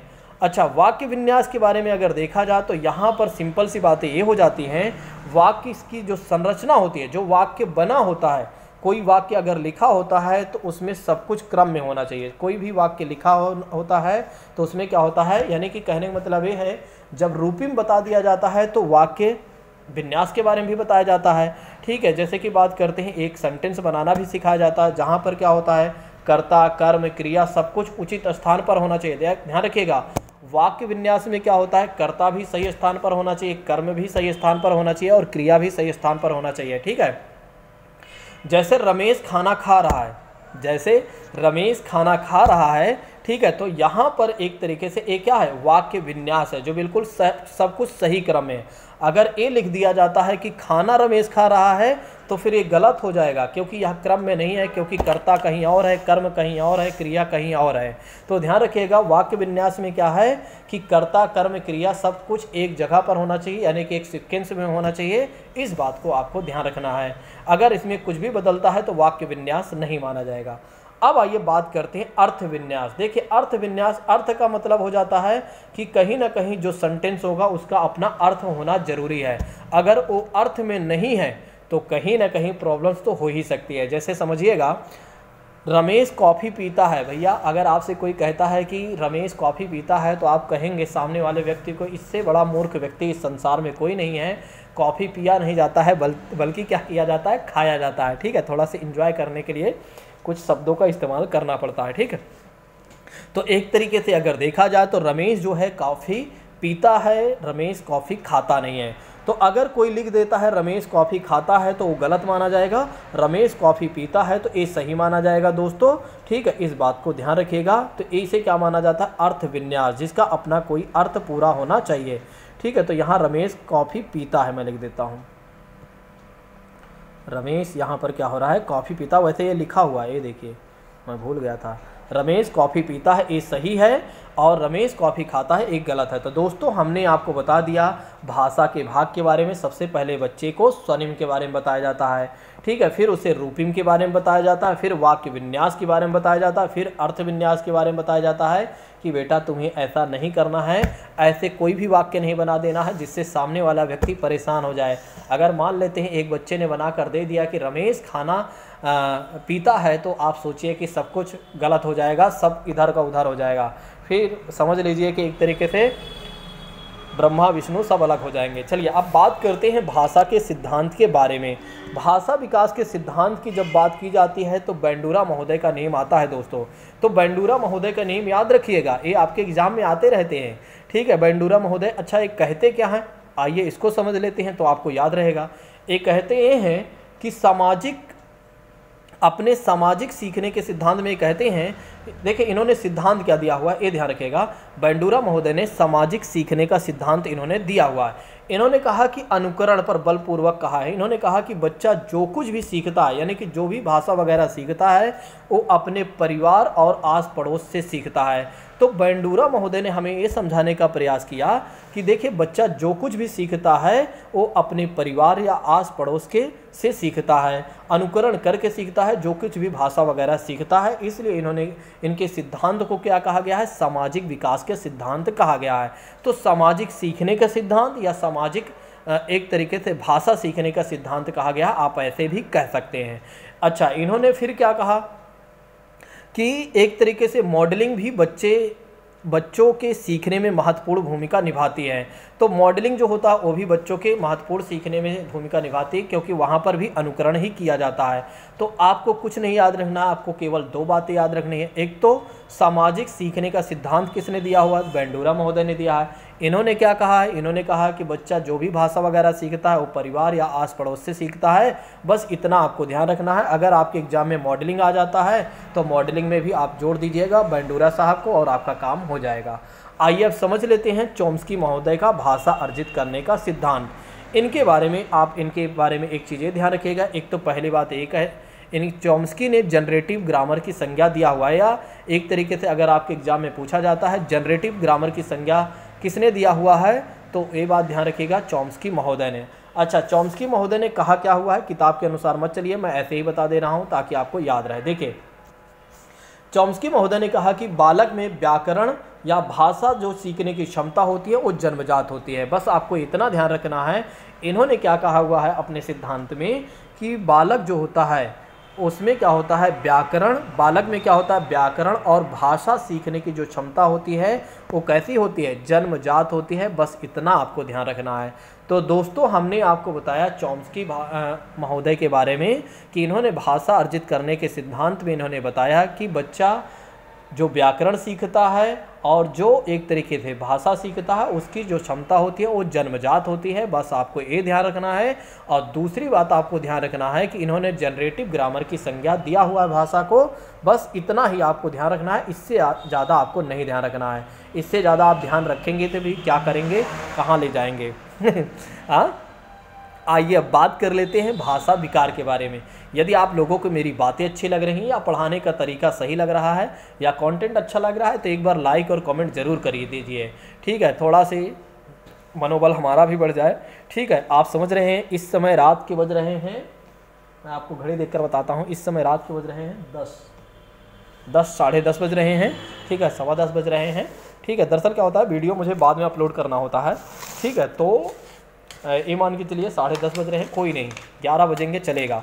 ठीक है, मैं चाह रहा हूँ कि ये सब सारी चीज़ें आपको कंप्लीट करके दे ही दूँ, ठीक है, ताकि मैंने जो प्रॉमिस किया है उसको, मेरा प्रॉमिस भी पूरा हो जाएगा और आपका सिलेक्शन भी पूरा हो जाएगा।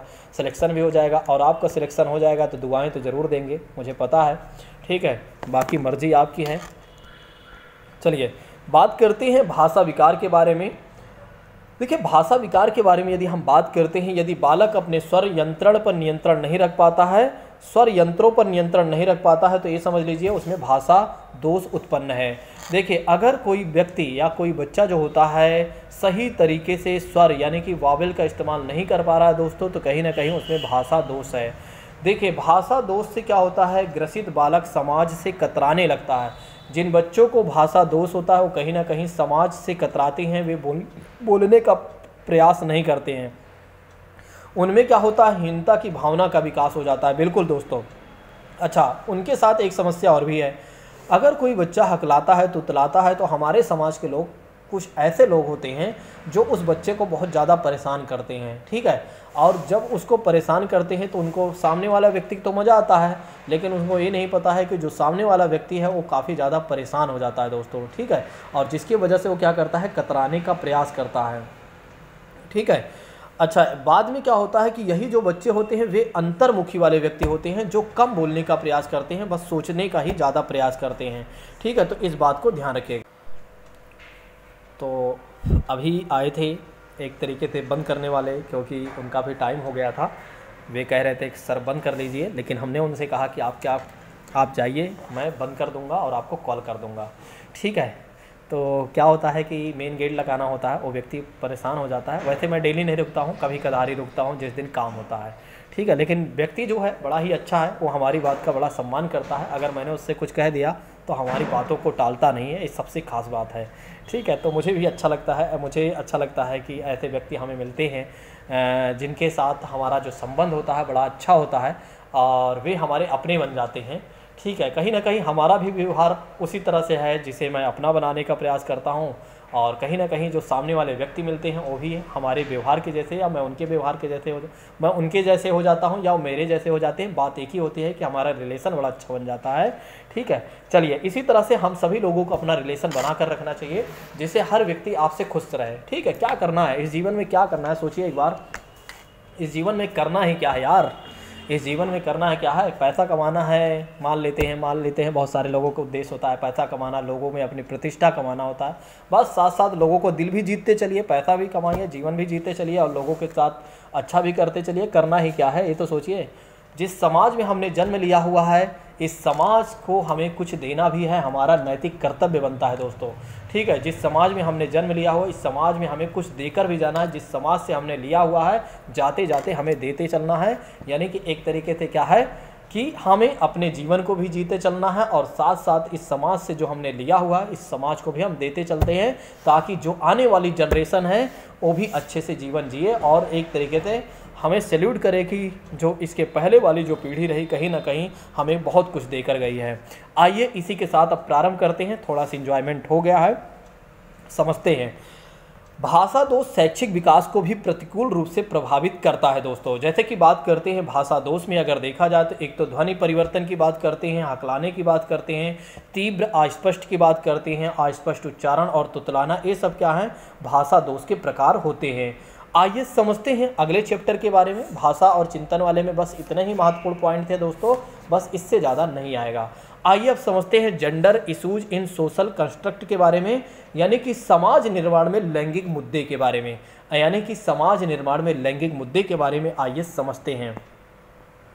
तो लैंगिक मुद्दे के बारे में यदि बात करते हैं तो कहा जाता है कि लैंगिक जो है असमानता का आधार जो होता है स्त्री और पुरुष की जैविक बनावट में ही नहीं, बल्कि अगर देखा जाए इन दोनों के बारे में जो रूढ़ छवियाँ और स्वीकृत सामाजिक समानताएं, देखिए अगर देखा जाए तो जैविक बनावट के आधार पर यदि हम देखते हैं तो कहीं ना कहीं बिल्कुल लड़का और लड़की बिल्कुल अलग होते हैं भैया, पुरुष और स्त्री बिल्कुल अलग होती हैं, ठीक है। सबका अपना अपना कार्य होता है, सबके अपने अपनी एक तरीके से जैविक बनावट है।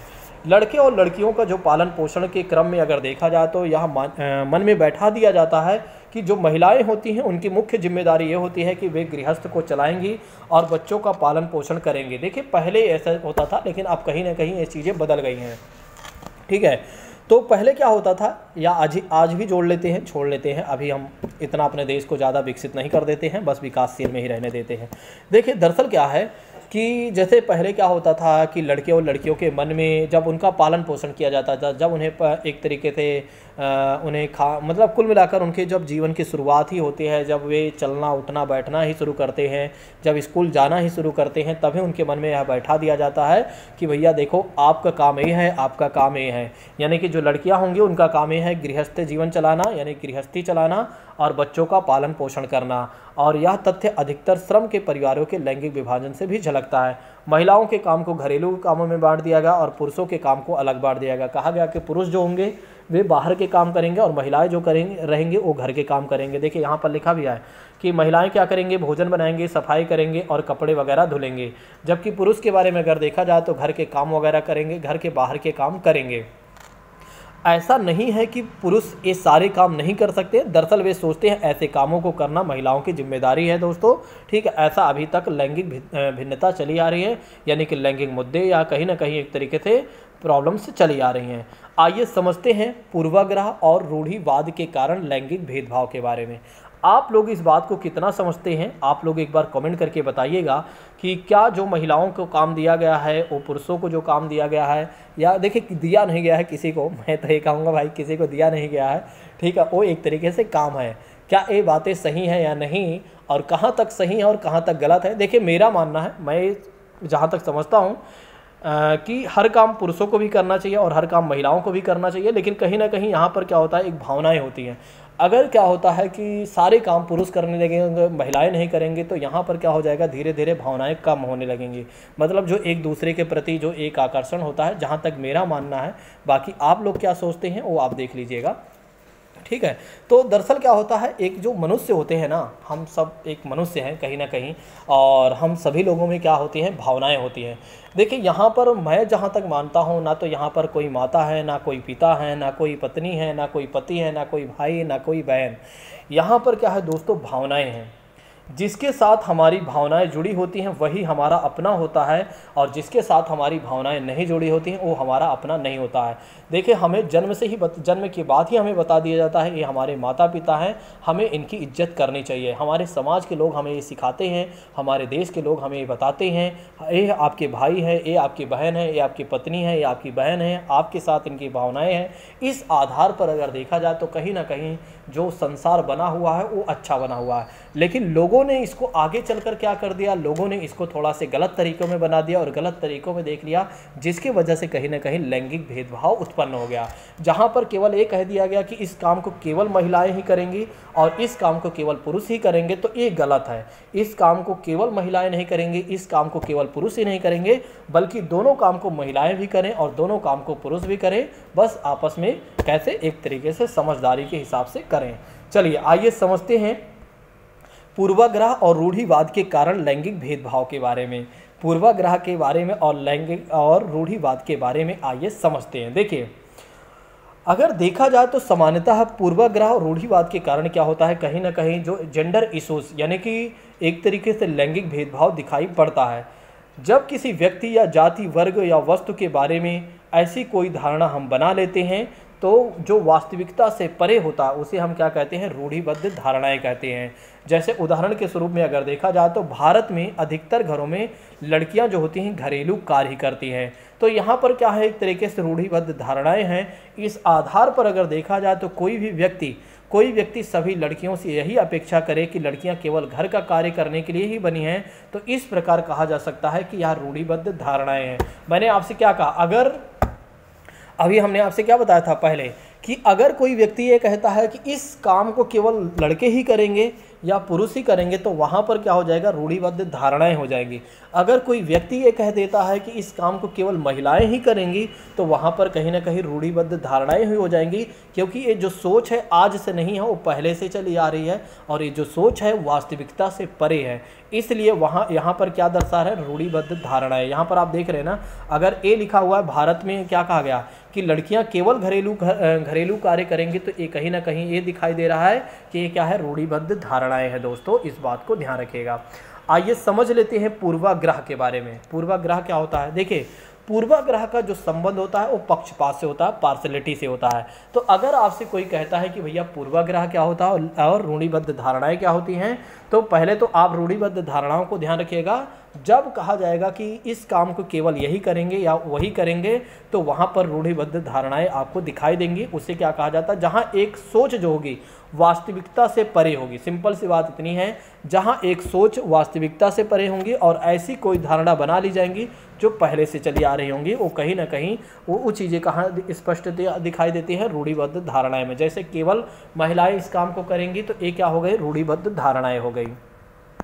चलिए पूर्वाग्रह के बारे में क्या कहा जाता है। पूर्वाग्रह क्या बताता है, पूर्वाग्रह हमें ये बताता है पक्षपात के बारे में बताता है। जैसे कि बात करते हैं, उदाहरण से समझिएगा ज़्यादा अच्छा रहेगा। देखिए लड़के लड़कियों से अधिक बुद्धिमान होते हैं, ये क्या है, पूर्वाग्रह है। भाई ऐसा किसने कहा कि लड़के जो होते हैं लड़कियों से अधिक बुद्धिमान होंगे, ऐसा कुछ भी नहीं है। ठीक है, लड़के भी उतना ही बुद्धिमान होते हैं जितना लड़कियां बुद्धिमान होती हैं, लड़कियां जितनी बुद्धिमान होती हैं उतने ही लड़के भी बुद्धिमान होते हैं। लैंगिक पूर्वाग्रह के कारण ही समाज में मान्यता प्रचलित है कि लड़के ही वृद्ध अवस्था में माँ बाप का सहारा बनेंगे। देखिए यहाँ पर भी पक्षपात हो रहा है। अब यहाँ पर क्या पक्षपात हो रहा है, यहाँ पर लड़कों को दिखाया गया है कि लड़के ही एक तरीके से माता पिता जब बूढ़े माँ बाप हो जाते हैं तो उनकी देखभाल करेंगे, यानी कि और कोई नहीं करेगा, लड़कियों का ये काम नहीं है। तो यहाँ पर क्या हुआ, पक्षपात हुआ, लड़कियों को पूरा खुला छोड़ दिया गया, लड़कियों के लिए आज़ाद कर दिया गया। लेकिन अब यहाँ पर बात ये आ जाती है दोस्तों कि जो काम लड़के कर सकते हैं, जैसे ऊपर हमने आपको बताया था जो काम लड़के कर सकते हैं वही लड़कियां भी कर सकती हैं। तो एक आधार पर अगर देखा जाए तो इक्वालिटी की जब बात आती है, जब समानता की बात आती है, तो वहाँ पर क्या होता है कि वृद्ध माँ बाप की कोई भी सेवा करे, चाहे लड़की हो या लड़का हो, दोनों का ही कर्तव्य ऐसा बनता है दोस्तों। बाकी आप क्या सोचते हैं आप लोग अपने हिसाब से देख लीजिएगा, ठीक है। सबकी अपनी अपनी सिचुएशन है सोचने की और सबकी अपनी अपनी बुद्धि है। अभी बुद्धि वाला चैप्टर पढ़ाया था। तो दोस्तों पूर्वाग्रह में क्या ध्यान रखना है कि यहाँ पर पक्षपात होता है, और रूढ़िबद्ध में क्या होता है कि पहले से कोई धारणा बना ली जाती है जो वास्तविकता से परे होती है, ठीक है। जहाँ पर अगर एक एग्जाम्पल भी याद रखते हैं तो पक्षपात वाला आपको याद रहेगा। ये आपके एग्जाम में पूछा जाता है कि लड़के ही वृद्धावस्था में माँ बाप का सहारा बनेंगे, तो इसका मतलब क्या है, यहाँ पर पक्षपात दिखाई दे रहा है, पार्शलिटी दिखाई दे रहा है। अच्छा, ये लैंगिक भेदभाव उत्पन्न करने वाले कारक कौन कौन से हैं, किसकी वजह से ये जेंडर इशूज होते हैं, क्यों जेंडर इशूज आते हैं। एक तो धार्मिक कारक की वजह से। धार्मिक कारक का मतलब ये हो जाता है जहाँ पर धर्म हमें सिखाता है, हमारा धर्म हमें सिखाता है कि लड़कियों को ये काम करना चाहिए और लड़कों को ये काम करना चाहिए। जैसे कि मुस्लिम धर्म की बात करते हैं, मुस्लिम धर्म में ये धारणाएँ हैं कि लड़कियों को एक तरीके से कपड़े ओपन नहीं पहना है, पूरी शरीर को क्या करना है, ढक कर रखना है, और लड़कों को चाहे जैसे रहे। तो यहाँ पर क्या है, एक तो धार्मिक चीज़ें भी बता दी गई हैं, कहीं ना कहीं समाज में एक सोच आ जाती है, ठीक है। तो धार्मिक कारक की वजह से भी क्या होता है, एक तरीके से लैंगिक भेदभाव दिखाई देते हैं। एक तो आर्थिक कारक भी हैं, जैसे कि बात करते हैं जहाँ पर क्या होता है कि दोस्तों देखिए, आर्थिक कारक में अगर देखा जाए तो जिनके माता पिता कमज़ोर होते हैं वे क्या करते हैं, एक तरीके से अपने लड़कियों को जल्दी शादी कर देते हैं, या एक तरीके से अगर देखा जाए वैसे तो आर्थिक कारक में लड़कियों की शादी के बजाय ऐसे कर लेते हैं। देखिए, जैसे कि बात करते हैं किसी का परिवार में अगर लड़की भी है लड़का भी है और वो इकोनॉमिकली रूप से वीक है, तो वो क्या करेगा, अपनी लड़की को पढ़ाना नहीं चाहेगा, अपने लड़की को पढ़ाना नहीं चाहेगा, बल्कि लड़के को ही प्राथमिकता देगा, क्योंकि उसे पता है कि लड़का जब आगे बड़ा होकर कमाएगा तो वो हमें देगा, और लड़की जब बड़ी होकर कमाएगी तो हमें नहीं बल्कि वो ससुराल जा सकती है। तो इसकी वजह से भी क्या होता है, कहीं ना कहीं लैंगिक भेदभाव उत्पन्न होता है। स्त्रियों का निम्न दर्जा का होना अगर देखा जाए तो हमारे समाज में पहले भी बहुत ज़्यादा निम्न दर्जा दिया गया था। जैसे स्त्रियों को या महिलाओं को एक तरीके से शिक्षा का अधिकार नहीं था, वोट देने का अधिकार नहीं था, ऐसे तमाम तरह के अधिकार नहीं थे। तो इसके वजह से भी कहीं ना कहीं भेदभाव दिखाई दिया था, ठीक है। तो परिवार समाज के लोगों ने इस बात को ध्यान नहीं दिया था, और जिसके वजह से देखिए स्त्रियों का निम्न दर्जा होने की वजह से क्या हुआ कि एक तरीके से स्त्रियों पर ध्यान नहीं दिया गया, जिसके वजह से क्या हुआ, उनका मानसिक विकास अवरुद्ध हो गया था, और एक तरीके से कहीं ना कहीं एक तरीके से वे मुख्य धारा से नहीं जुड़ पाई, जिसके वजह से कहीं ना कहीं लैंगिक भेदभाव और भी ज़्यादा उत्पन्न हुआ दोस्तों। नेक्स्ट बात करते हैं लड़कियों का कम आयु में विवाह कर देना। जैसे कि बात करते हैं लड़कियों को कम समय में ही विवाह कर दिया जाता है। लोगों को ये लगता है कि जितनी जल्दी शादी हो सके उतनी जल्दी कर दिया जाए, क्योंकि लड़कियां अगर घर में रहेंगी तो कहीं ना कहीं हमारे रिस्पेक्ट को ख़त्म करेंगे। तो ये कहीं पर एक तरीके से देखा जाए तो ये जेंडर इश्यूज है, लैंगिक भेदभाव ही है। लड़के चाहे जितने उम्र के हो जाते हैं कोई कुछ नहीं करता है, अगर लड़कियाँ ज़्यादा उम्र की हो जाती हैं तो समाज में आप जानते हैं ताने बाने होने लगते हैं। सांस्कृतिक कारक की बात करते हैं तो जहाँ पर अगर देखा जाए तो कुछ समाज ऐसा होता है जहाँ पर महिलाओं को एक तरीके से इजाज़त नहीं देता। जैसे कि हमारा ही समाज है, हमारा ही देश है, हमारे ही देश में अगर देखा जाए, जैसे बारात की बात करते हैं, अगर बारात वगैरह जब होती है तो लड़कियों को जाने से मना कर दिया जाता है, बस छोटी लड़कियों के लिए जाने के लिए कहा जाता है। अब वैसे तो सब समझदार हो गए हैं, अब तो सभी जाते हैं, चाहे लड़के हों लड़कियाँ हों महिलाएँ हों, सभी जाती हैं। अब तो सब कुछ ठीक है, जहाँ तक मुझे लगता है अब ज़्यादा चीज़ें सही हो रही हैं और आने वाले 10-20 साल में और ज़्यादा चीज़ें सही हो जाएंगी। व्यक्तित्व कारक की बात करते हैं, जैसे कि बात करते हैं कुछ लोगों का मानना ये होता है लड़कियां जो होती हैं कोमल स्वभाव की होती हैं और सहनशील स्वभाव की होती हैं, इसलिए अगर देखा जाए तो उसके वजह से भी क्या होता है कि लड़कियों में एक तरीके से भेदभाव लड़कों में दिखाई देता है। यहाँ पर लड़कियों को थोड़ा से हाई रखा गया है, लड़कों को थोड़ा से कठोर रखा गया है, लड़कों के साथ भेदभाव हो गया है, ठीक है, या एक तरीके से इसमें भेदभाव दिखाई देता है, ठीक है। मेरा मानना है, मैं आपको केवल समझा रहा हूँ, यहाँ पर न तो मैं लड़की के पक्ष में हूँ न लड़का के पक्ष में हूँ, मैं दोनों के पक्ष में। मैं ये चाहता हूँ कि हर चीज़ें इक्वालिटी रहें, बराबर में रहें, ठीक है, इस ज़्यादा चीज़ें मायने रखती हैं। मनोवैज्ञानिक कारक के बारे में बात करते हैं, साइकोलॉजिकल फैक्टर के बारे में बात करते हैं, तो शिक्षा के प्रति कभी कभी होता है तो पढ़ लिख कर, मतलब देखिए यहाँ कहने का मतलब ये है कि जैसे लोग ये कहते हैं, मनोवैज्ञानिक कारक ये है कि लड़कियां पढ़ लिख कर करेंगी क्या, उनको तो आगे चलकर घर का ही काम करना है। तो एक कारण तो ये भी है, मनोवैज्ञानिक कारक भी है लैंगिक मुद्दे को प्रकट करने में। तो दोस्तों जैसा कि हमने आपको बताया कि लैंगिक भेदभाव करने वाले कारक में एक तो धार्मिक कारक, आर्थिक कारक, स्त्रियों का निम्न स्तर का दर्जा होना, लड़कियों के कम आयु में विवाह का होना, सांस्कृतिक कारक, व्यक्तित्व कारक और मनोवैज्ञानिक कारक में ये है कि लड़कियों को कम आयु में विवाह, लड़कियों को ये बोला जाता है कि ये पढ़ लिख कर करेंगे क्या, आगे चलकर इनको घरेलू वाला काम ही करना है, तो इसलिए इन्हें पढ़ाना लिखाना नहीं चाहिए। तो इसके वजह से भी कहीं ना कहीं एक तरीके से क्या होता है, लैंगिक भेदभाव दिखाई देता है। दोस्तों आइए अब बात करते हैं अगले चैप्टर के बारे में। अगला चैप्टर हमारा है वैयक्तिक विभिन्नता है, यानी कि इंडिविजुअल डिफरेंसेस है। देखिए वैयक्तिक विभिन्नता के बारे में यदि हम बात करते हैं तो हर एक व्यक्ति कहीं ना कहीं देखा जाए तो वो अलग होता है। टॉलर महोदय कहते हैं कि देखिए भैया, टॉलर महोदय कहते हैं कि अगर देखा जाए तो शारीरिक रूप से रंग, आकार, कार्य, गति, बुद्धि, ज्ञान, उपलब्धि, रुचि, अभिरुचि आदि लक्षणों पर अगर देखा जाए तो कहीं ना कहीं जो व्यक्ति होता है उसमें भिन्नताएं देखने को मिलती हैं। तो दोस्तों एक तरीके से अगर देखा जाए तो हर व्यक्ति, चाहे वो जुड़वा भाई बहन ही क्यों ना हो, उसमें भी अलग कहीं ना कहीं विशेषता पाई जाएंगे। हर एक व्यक्ति में जो अलग अलग चीज़ें दिखाई देती हैं, ठीक है, या कुछ ना कुछ चीज़ें अलग पाई जाती हैं, उसी को क्या बोला जाता है, इंडिविजुअल डिफरेंसेस बोला जाता है, व्यक्तिक विभिन्नता बोला जाता है। जैसे कि आपके घर में 5 लोग होंगे, हर व्यक्ति अलग अलग होगा, कोई व्यक्ति काला होगा, सांवला होगा, कोई व्यक्ति एक तरीके से गोरा ज़्यादा होगा, कोई व्यक्ति बुद्धिमान ज़्यादा होगा, कोई कम बुद्धिमान होगा, ठीक है। इस तरह में अगर देखा जाए तो हर व्यक्ति में अलग अलग विशेषताएं पाई जाती हैं। इस आधार पर क्या हो जाता है, इसे क्या कहा जाता है, वैयक्तिक विभिन्नता कहा जाता है, इंडिविजुअल डिफरेंसेस कहा जाता है। अच्छा, एक इंडिविजुअल डिफरेंसेस होने के कारण क्या है, एक तो वंशानुक्रम है, हेरिडिटी के कारण। जैसे कि क्या होता है, माता पिता के गुणों की वजह से क्या होता है कि कहीं ना कहीं व्यक्ति जो होता है एक तरीके से अलग होता है। जैसे हमारे माता पिता अगर गोरे हैं तो फिर कहीं ना कहीं उनके लक्षण जो होंगे, सिम्टम होंगे, वो हमारे अंदर आ सकते हैं, ठीक है। तो हम एक तरीके से गोरे हो सकते हैं, या हमारे माता पिता थोड़ा सांवले होंगे तो कुछ हमारे लक्षण उस तरह से देखने मिल सकते हैं। या हम कह सकते हैं हमारे माता पिता की हाइट कम होगी तो हो सकता है कि वो चीज़ें हम में आ जाएँ तो हमारी भी हाइट कम हो जाए। तो एक तो वैयक्तिक विभिन्नता होने के कारण ये भी है। दोस्तों दूसरी बात करते हैं वातावरण या परिवेश की बात करते हैं। देखिए वातावरण या परिवेश भी क्या करता है कि कहीं ना कहीं इंडिविजुअल डिफरेंसेस बनाता है। जैसे कि जिस बच्चे का जैसा एनवायरनमेंट मिलता है, जिन बच्चों को जैसा एनवायरनमेंट मिलता है उसके आधार पर उनमें भिन्नता पाई जाती है। जैसे कि आप बात करते हैं स्लम एरिया के जो बच्चे रहते हैं उनकी विशेषता, और जो आपके और हमारे बच्चे होते हैं उनमें विशेषता अलग पाई जाएगी, ठीक है। देखिए उसके पीछे का मैं ये नहीं कह रहा हूँ, मैं उन्हें कहीं से कहीं तक आहत नहीं पहुँचा रहा हूँ, मैं आपको यहाँ समझाने के लिए उनको लोगों को लिया हूँ, ठीक है। ये बात ध्यान रखिएगा, नहीं कोई कहे कि सर आपने तुलना अलग कर दिया, ठीक है, आपको ऐसा नहीं करना चाहिए। देखिए मेरा उद्देश्य ये है कि मैं आपको अच्छे से समझा दूं, इसलिए मैंने ऐसा एग्जाम्पल लिया है, क्योंकि मैं भारत के किसी भी व्यक्ति को मैं नहीं चाहता हूं कि वो आहत पहुंचे, उसको आहत पहुंचे। मैं नहीं चाहता हूं कि किसी भी प्रकार की, सिंपल सी बात, शायद आप मेरी बात समझ गए होंगे।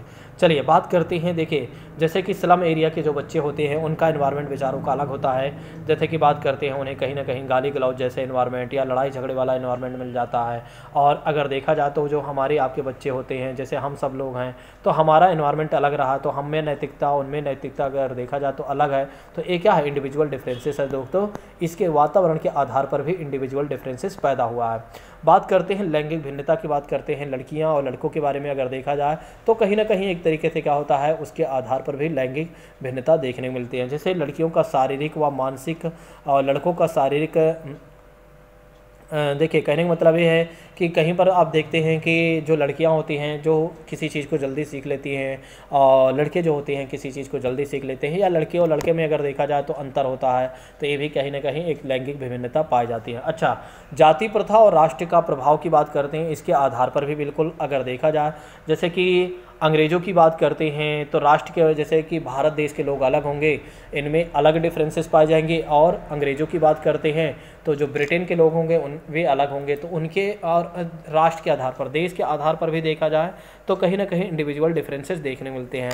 हमारे देश में क्या है, जातियों का अंतर है, आप किसी जाति से, हम किसी जाति से हैं, वे किसी जाति है, इसके आधार पर भी देखा जाए तो इंडिविजुअल डिफरेंसेस हैं। आयु तथा बुद्धि के आधार पर देखा जाए तो किसी की उम्र ज़्यादा है, किसी की उम्र कम है, इसके आधार पर भी कहीं ना कहीं इंडिविजुअल डिफरेंसेस है। किसी की बुद्धि ज़्यादा है, किसी की बुद्धि कम है, इसके आधार पर भी देखा जाए तो कहीं ना कहीं इंडिविजुअल डिफरेंसेस देखने को मिलती हैं। मैच्योरिटी के आधार पर देखा जाए तो कोई बच्चा जल्दी मैच्योर हो जाता है, कोई बच्चा देर में मैच्योर होता है, तो उसके आधार पर भी कहीं ना कहीं इंडिविजुअल डिफरेंसेस देखने को मिलता है। आर्थिक स्थिति की बात करते हैं, जिन परिवारों की आर्थिक स्थिति अच्छी होती है उनके बच्चे जल्दी पढ़ लिख लेते हैं या जल्दी उन्हें सारी चीज़ें मिल जाती हैं, तो उनमें डिफरेंसेस देखा जाए। और जिन माता पिता के पास पैसे नहीं होते हैं वे अपने बच्चे को सही जगह एडमिशन नहीं करवा पाते हैं, तो जिसकी वजह से क्या होता है कि कहीं ना कहीं उनमें भी अलग ही इंडिविजुअल डिफरेंसेस देखने को मिलता है दोस्तों।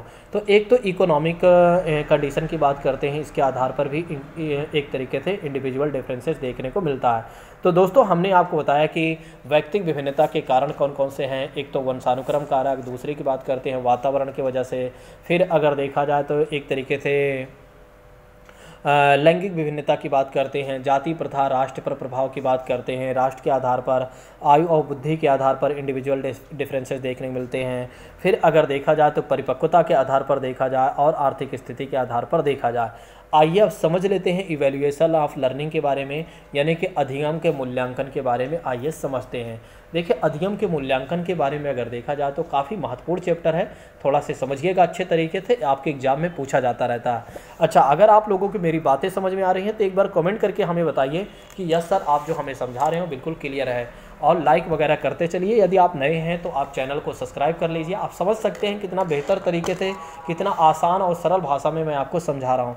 ठीक है, जिस तरह से मैं ऑफलाइन में पढ़ाता हूँ उसी तरह से ऑनलाइन में भी पढ़ा रहा हूँ, लेकिन ऑफलाइन अगर आप कभी आकर देखिए तो यहाँ पर और भी इंटरेस्टिंग क्लास बनाकर मैं पढ़ाता हूँ। ठीक है, तो अगर कोई व्यक्ति ऑफलाइन करना चाहता है तो गाज़ियाबाद आ सकता है। गाज़ियाबाद में यहाँ पर हमारी संस्था मौजूद है, वो यहाँ आकर पढ़ सकता है और अपनी तैयारी को बेहतर कर सकता है। सुपर टेट, सी टेट ये नहीं आ सकता है तो ऑनलाइन हमसे कोर्स ले सकता है। गूगल मीट ऐप के माध्यम से भी हमारे द्वारा पढ़ाया जा रहा है। बहुत सारे छात्रों को अभी तक हमने सिलेक्शन दिया हुआ है गूगल मीट ऐप पर भी पढ़ाकर, ऑफलाइन भी पढ़ाकर, और आप सभी लोग यूट्यूब पर आप जुड़ रहे हैं। यूट्यूब पर भी मैं चाह रहा हूँ कि भारी संख्या में हमारे छात्र सेलेक्ट हों, हमारे दोस्त सेलेक्ट हों। ठीक, अब आप लोग हमारे प्रयास को कितना सफल बनाते हैं, हमारी मेहनत को कितना सफल बनाते हैं, ये देखना बाकी है। आइए समझते हैं मूल्यांकन के बारे में। अच्छा, मूल्यांकन क्या है? मूल्यांकन एक प्रक्रिया होती है जिसके द्वारा क्या होता है कि अधिगम परिस्थितियां सीखने के अनुभवों के लिए प्रयुक्त की जाती हैं। मतलब कितना हमने किस परिस्थिति में कितना हमने अनुभव किया हुआ है, कितना हमने सीखा हुआ है, तो जब उसके बारे में हम जांच करते हैं तो वही हमारे क्या होते हैं, मूल्यांकन होता है। ठीक है, तो इस बात को ध्यान रखिएगा। आइए समझते हैं मूल्यांकन के प्रकार के बारे में। काफ़ी ज़्यादा हमारे एग्जाम में पूछा जाता है टाइप्स ऑफ इवैल्यूएशन के बारे में। टाइप्स ऑफ इवैल्यूएशन के बारे में बात करते हैं तो इसको 3 भागों में विभाजित किया गया है दोस्तों। एक तो पहली बात कर लेते हैं निर्माणात्मक या रचनात्मक मूल्यांकन, जिसे क्या बोला जाता है, एक तरीके से फॉर्मेटिव इवैल्यूएशन बोला जाता है।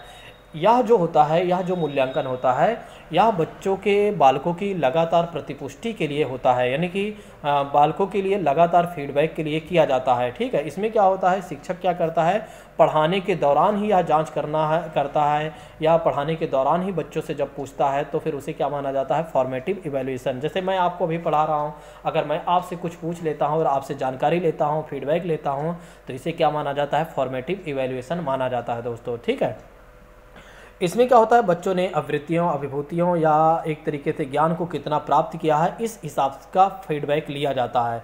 मूल्यांकन का जो अध्याय होता है, अध्याय के बीच बीच में ही मूल्यांकन किया जाता है, यानी कि चैप्टर के बीच बीच में ही मूल्यांकन किया जाता है। उसे क्या माना जाता है, निर्माणात्मक मूल्यांकन या रचनात्मक या फॉर्मेटिव इवैल्यूएशन बोला जाता है। जब पढ़ाने के दौरान ही, चैप्टर के दौरान ही, यानी चैप्टर पढ़ाने के दौरान ही जब बच्चों से पूछ लिया जाता है, बच्चों से पूछा जाता है, उनसे फीडबैक लिया जाता है, तो उसी को क्या कहा जाता है, फॉर्मेटिव इवैल्यूएशन या एक तरीके से रचनात्मक मूल्यांकन। अब बात कर लेते हैं सम्मेटिव मूल्यांकन के बारे में, यानी सम्मेटिव इवैल्यूएशन के बारे में। यह मूल्यांकन क्या होता है, इसको ध्यान रखिएगा, इसको योगात्मक मूल्यांकन भी बोला जाता है और अंतिम मूल्यांकन भी बोला जाता है और संकलनात्मक मूल्यांकन भी बोला जाता है। कई बार हमारे एग्जाम में अंतिम मूल्यांकन दे देता है तो हमारा दिमाग चक्कर खा जाता है, हमें ऐसा लगता है क्या बता दिया गया, क्या पूछ लिया गया। तो ऐसी चीज़ों के लिए आपको क्या करना होगा, कुछ नहीं, केवल आपको अंग्रेजी देख लेना है और इससे ज़्यादा कुछ नहीं करना है, ठीक है। और संकलनात्मक की बात करते हैं तो वही बातें हैं। अच्छा, यह जो मूल्यांकन किया जाता है सत्र की समाप्ति के बाद मूल्यांकन किया जाता है। एक सेशन की समाप्ति के बाद क्या होता है, मूल्यांकन किया जाता है। इसमें शिक्षक क्या करते हैं, जांच किस बात की करते हैं कि बच्चे ने ज्ञान को किस समय तक सीखा हुआ है, किस सीमा तक सीखा हुआ है, उसे क्या बोला जाता है, समेटिव इवैल्यूएशन। जब एक सत्र के बाद क्या किया जाता है, मूल्यांकन किया जाता है और इसमें ये चेक किया जाता है बच्चों ने किस सीमा तक सीखा हुआ है, तो उसे क्या माना जाता है, समेटिव इवैल्यूएशन या योगात्मक मूल्यांकन या अंतिम मूल्यांकन या संकलनात्मक मूल्यांकन। दोस्तों आइए बात करते हैं निदानात्मक मूल्यांकन के बारे में, डायग्नोस्टिक इवैल्यूएशन के बारे में। देखिए, जो विद्यार्थी पढ़ाई के दौरान असफल होते रहते हैं, उन विद्यार्थियों की असफलताओं के बारे में हम जानने का जो प्रयास करते हैं उसे हम क्या मानते हैं, निदानात्मक मूल्यांकन या डायग्नोस्टिक इवैल्यूएशन मानते हैं। तो ध्यान रखिएगा, डायग्नोस्टिक इवैल्यूएशन क्या होता है, जब विद्यार्थी पढ़ाई पढ़ते हैं यानी कि पढ़ाई के दौरान ही वे असफल या फेल होते जाते हैं, तो उनकी असफलताओं का जो कारण हम जानने का प्रयास करते हैं या जानते हैं या पता लगाते हैं क्यों ये फेल हो रहे हैं, तो उसी को क्या कहा जाता है, डायग्नोस्टिक इवैल्यूएशन कहा जाता है, यानी कि निदानात्मक मूल्यांकन कहा जाता है। दोस्तों आई होप कि आप सभी लोग मेरी बात को समझ गए होंगे। आइए अब समझ लेते हैं मूल्यांकन के अन्य प्रकार के बारे में, यानी कि मूल्यांकन कैसे किया जाता है और भी कुछ आधार देख लेते हैं। तो दोस्तों जैसा कि बात करते हैं, यदि आप लोगों को मेरी बातें समझ में आ रही हैं, ठीक है, तो इसको आप जल्दी से क्या नाम है, लाइक कर दीजिए। चलिए बात करते हैं सतत और व्यापक मूल्यांकन के साधन के बारे में। इसे बोला जाता है सतत और व्यापक मूल्यांकन के साधन के अंतर्गत इन विधियों को रखा गया है। एक तो पहली विधि हम ले सकते हैं प्रश्नावली विधि। प्रश्नावली विधि में क्या होता है कि एक प्रकार का प्रश्न पूछा जाता है और उसमें उत्तर मतलब एक प्रश्न पूछा जाता है और उसका उत्तर जानने का प्रयास किया जाता है, मतलब जिससे प्रश्न पूछा जाएगा उसको उत्तर देना होता है। यह प्रश्न जो होता है, यह प्रश्नों की सुनियोजित सूची होती है जिसके आधार पर बच्चों का मूल्यांकन किया जाता है। अच्छा, जो प्रश्नावली विधि का इस्तेमाल किया जाता है वो 0 से 6 वर्ष की अवस्थाओं के बच्चों के लिए किया जाता है और इसमें क्या होता है कि बच्चों को चित्र दिया जाता है और उनसे चित्र के माध्यम से पूछा जाता है कि भैया ये कौन सा चित्र बना हुआ है, तो ये है प्रश्नावली विधि। प्रश्नावली विधि में आपको केवल ये ध्यान रखना है कि किस वर्ष के बच्चों के लिए महत्वपूर्ण है, तो 0 से लेकर 6 वर्ष की अवस्था के लिए, जिसमें क्या होता है चित्रों को दिया जाता है और उनसे प्रश्न पूछा जाता है। दोस्तों इस बात को ध्यान रखिएगा। आइए समझ लेते हैं साक्षात्कार विधि के माध्यम से कैसे मूल्यांकन किया जाता है। तो साक्षात्कार विधि से मूल्यांकन किया जाता है जो मौखिक व लिखित दोनों प्राप्त तरीके से जब जानने का प्रयास किया जाता है तो साक्षात्कार विधि होती है, यानी कि एक इंटरव्यू के माध्यम से बच्चे के बारे में जानने का प्रयास किया जाता है कि आखिर इन्होंने अभी तक इसने कितना ज्ञान प्राप्त किया हुआ है या इसने कितना सीखा हुआ है। या इस विधि से बालक जो होते हैं अध्यापक के करीब आते हैं। ध्यान रखिएगा, आपके एग्जाम में यह प्रश्न पूछा जा सकता है कि किस विधि में बच्चे जो होते हैं अध्यापक के करीब आते हैं और निर्भय हो जाते हैं, यानी कि निर्भय का मतलब हो जाता है डरते नहीं हैं। अब क्या होता है, उनकी डर खत्म हो जाती है और इससे क्या होता है कि एक तरीके से यह मनोवैज्ञानिक विधियों को भी दूर करने का प्रयास करती है। दोस्तों इस विधि के द्वारा विभिन्न मनोवैज्ञानिक विधियां भी दूर की जा सकती हैं। कहने का मतलब यह है कि बच्चों में जो डर की भावना होती है टीचर के प्रति, तो इस विधि के माध्यम से क्या किया जा सकता है, उनका डर निकाला जा सकता है। ठीक है, तो दूसरी विधि है साक्षात्कार विधि, इसके माध्यम से भी मूल्यांकन किया जा सकता है। आइए बात करते हैं चेकलिस्ट के माध्यम से भी कैसे मूल्यांकन किया जाता है, जिसमें क्या होता है, चेकलिस्ट में क्या होता है, बच्चे के भाषा के प्रयोग को देखा जाता है कि किस तरह के भाषा का इस्तेमाल कर रहा है, सामाजिकता उसकी देखी जाती है, कितना उसमें सामाजिक मतलब एक तरीके से सामाजिक विकास हुआ है, संवेगात्मक विकास कितना हुआ है और खेल के दौरान उसका व्यवहार कैसे रहा है, तो उसके बारे में कुल मिलाकर सारी सूची बना ली जाती है, उसमें चेक कर दिया जाता है, यानी कि एक टिक लगा दिया जाता है। वही क्या होता है, एक तरीके से चेक लिस्ट मानी जाती है या वही क्या होता है, चेक लिस्ट होती है। अच्छा, इस विधि से क्या होता है, बालक का उचित मूल्यांकन होता है। ध्यान रखिएगा, अगर आपके एग्जाम में पूछा जाता है कि बालक का उचित मूल्यांकन किसमें सबसे अच्छा होता है, चेकलिस्ट में होता है, क्योंकि इसमें सारी चीज़ें देखा जाता है। एक तो भाषा का प्रयोग देखा जा रहा है, एक तो सामाजिकता देखी जा रही है, एक तो संवेगात्मकता देखी जा रही है और एक तो खेल के दौरान उसका व्यवहार कैसा है ये भी देखा जा रहा है। दोस्तों ठीक है, इस बात को ध्यान रखिएगा। आइए समझते हैं वर्णनात्मक रिकॉर्ड के बारे में। अच्छा, वर्णनात्मक रिकॉर्ड के बारे में अगर देखा जाए तो इसमें क्या होता है, डिस्क्रिप्टिव विवरण लिखना होता है। ठीक है, इसमें क्या कहा जा रहा है, अध्यापक या बच्चे के साथ ही शिक्षार्थियों के अनुभव का वर्णनात्मक यानी डिस्क्रिप्टिव विवरण लिखते हैं। ठीक है। इससे बच्चे का जीवन कौशल के प्रत्येक पहलुओं को पता लगाने का उन्हें अवसर दिया जाता है और शिक्षार्थी की और अधिक संपूर्ण छवि का सृजन करने के लिए उसके पिछले विवरण को साक्ष्य के रूप में उपयोग कर सकते हैं। इसे संचयी रिकॉर्ड के रूप में भी तैयार किया जाता है, इस बात को ध्यान रखिएगा। यह डिस्क्रिप्टिव रिकॉर्ड होता है जिसमें बच्चे के बारे में संपूर्ण जानकारी कलेक्ट की जाती है दोस्तों, या टीचर के बारे में, तो इस बात को ध्यान रखिएगा। ठीक है, तो ये आपका क्या हो गया, डिस्क्रिप्टिव इवैल्यूएशन हो गया दोस्तों। आइए समझ लेते हैं उपलब्धि के आधार पर मूल्यांकन कैसे किया जाता है, कि बच्चे ने किस समय में कितना अचीवमेंट किया है उसके आधार पर मूल्यांकन। जैसे कि बात करते हैं, अगर कोई बच्चा 90 से एक तरीके से देखा जाए तो 100% लाता है तो एक्स्ट्रा ऑर्डिनरी A+ उसे दिया जाता है ग्रेड, और 75 से लेकर 89% अगर कोई बच्चा पाता है तो उसे A एक्सीलेंट दिया जाता है। 56% से 74 अगर कोई बच्चा पाता है तो एक तरीके से वेरी गुड दिया जाता है। 35 से लेकर 55 तक अगर कोई बच्चा पाता है परसेंट तो उसे C ग्रुप दिया जाता है, C ग्रेड दिया जाता है। अच्छा, पढ़ाते समय क्या होता है कि कई बार कुछ भाषा स्टक हो जाती हैं या कई बार इधर उधर की भाषा हो जाती हैं, तो उसको आप लोग मतलब वैसे मत लीजिएगा, क्योंकि काफ़ी लंबे समय तक अगर आपको क्लास लेना हो, बोलना हो, तो आप ही मान के चलिए कहीं ना कहीं आपकी जो भाषा होगी फंसेगी ज़रूर। ठीक है, लंबे समय तक आप बोलते रहिए, आपकी भाषा जो होगी ज़रूर फंसेगी। तो कहीं ना कहीं तो इन सब चीज़ों का थोड़ा सा आप ध्यान मत दीजिएगा। नहीं, कई बार क्या होता है, कुछ छात्र सोचते हैं कि सर को लगता आ नहीं रहा है। ठीक है, कई बार कुछ तरह के ऐसे भी छात्र होते हैं जो निगेटिव हो जाते हैं किसी चीज़ को लेकर, कि सर कैसे आप गलत हो सकते हैं। जैसे एक मेरा छात्र है, अगर क्या होता है कि कभी मुझसे कोई गलती से कोई बातें निकल गई तो वो बड़ा तेज़ हंसता है, वो बोलता है अरे सर आपसे कैसे गलती हो सकती है। ठीक है, उसको ये नहीं लगता है कि मैं भी एक टीचर हूँ, मैं भी आपके जैसे ही पहले स्टूडेंट था, आज मैं टीचर हूँ। ठीक है, और मैं कोई भगवान थोड़ी ना हो कि मुझसे गलती नहीं होगी। ठीक है, अब उसे कौन बताए, उसको बड़ा मज़ा आती है इस बात को कि कभी मुझसे अगर कोई गलत शब्द निकल गए जल्दबाजी में, या मैंने कुछ गलत वर्ड तो नहीं होते हैं, मतलब कभी जैसे क्या होता है कोई वर्ड स्टक हो जाते हैं तो वो बड़ा तेज़ हंसता है। तो मैं उसे देखकर मुस्कुराता इस बात के हूँ कि ये व्यक्ति ये सोचता है कि सर से गलती नहीं हो सकती है, उसे ये नहीं पता है अभी।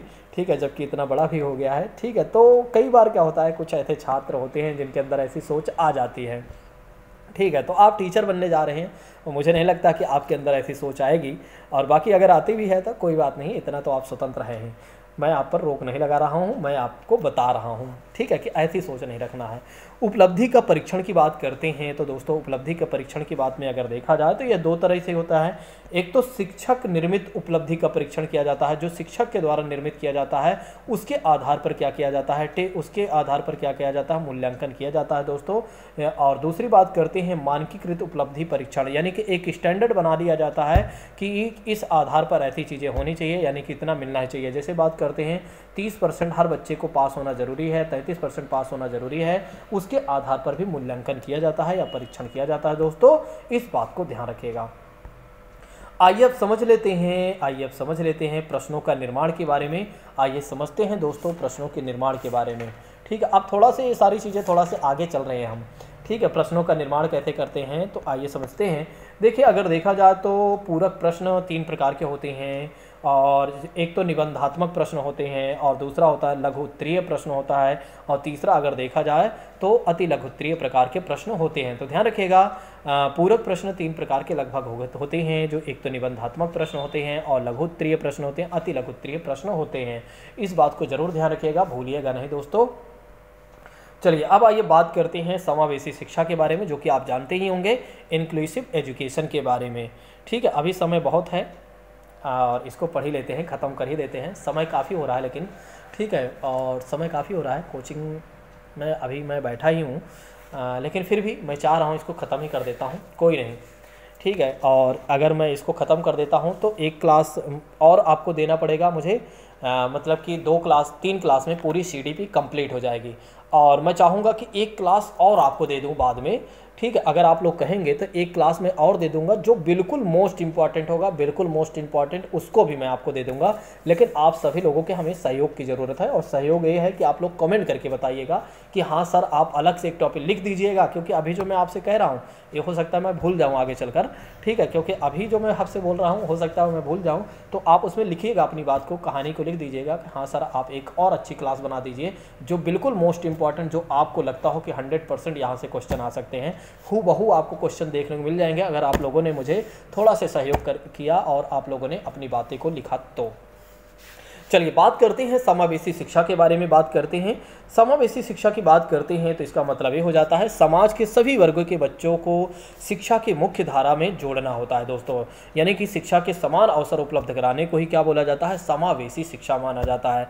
समावेशी शिक्षा का मतलब ये हो जाता है समाज के सभी वर्ग के बच्चों को शिक्षा की मुख्य धारा से जोड़ना है, यानी कि मुख्य धारा में समाविष्ट करना, यानी कि उन्हें जोड़ना ही या शिक्षा के समान अवसर उपलब्ध कराना ही उसे क्या कहा जाता है, समावेशी शिक्षा कहा जाता है। अच्छा, भारत एक विशाल देश है, बिल्कुल यहाँ पर बहुत ज़्यादा डाइवर्सिटी है, चाहे जैसे कि देखा जाए तो यहाँ बहुत सारी जातियाँ हैं, रीति रिवाज हैं, आर्थिक सामाजिक स्थिति अलग तरह से तमाम तरह की चीज़ें हैं, और इसी की वजह से भारत एक डाइवर्सिटी वाला देश है, एक विविधता वाला देश है।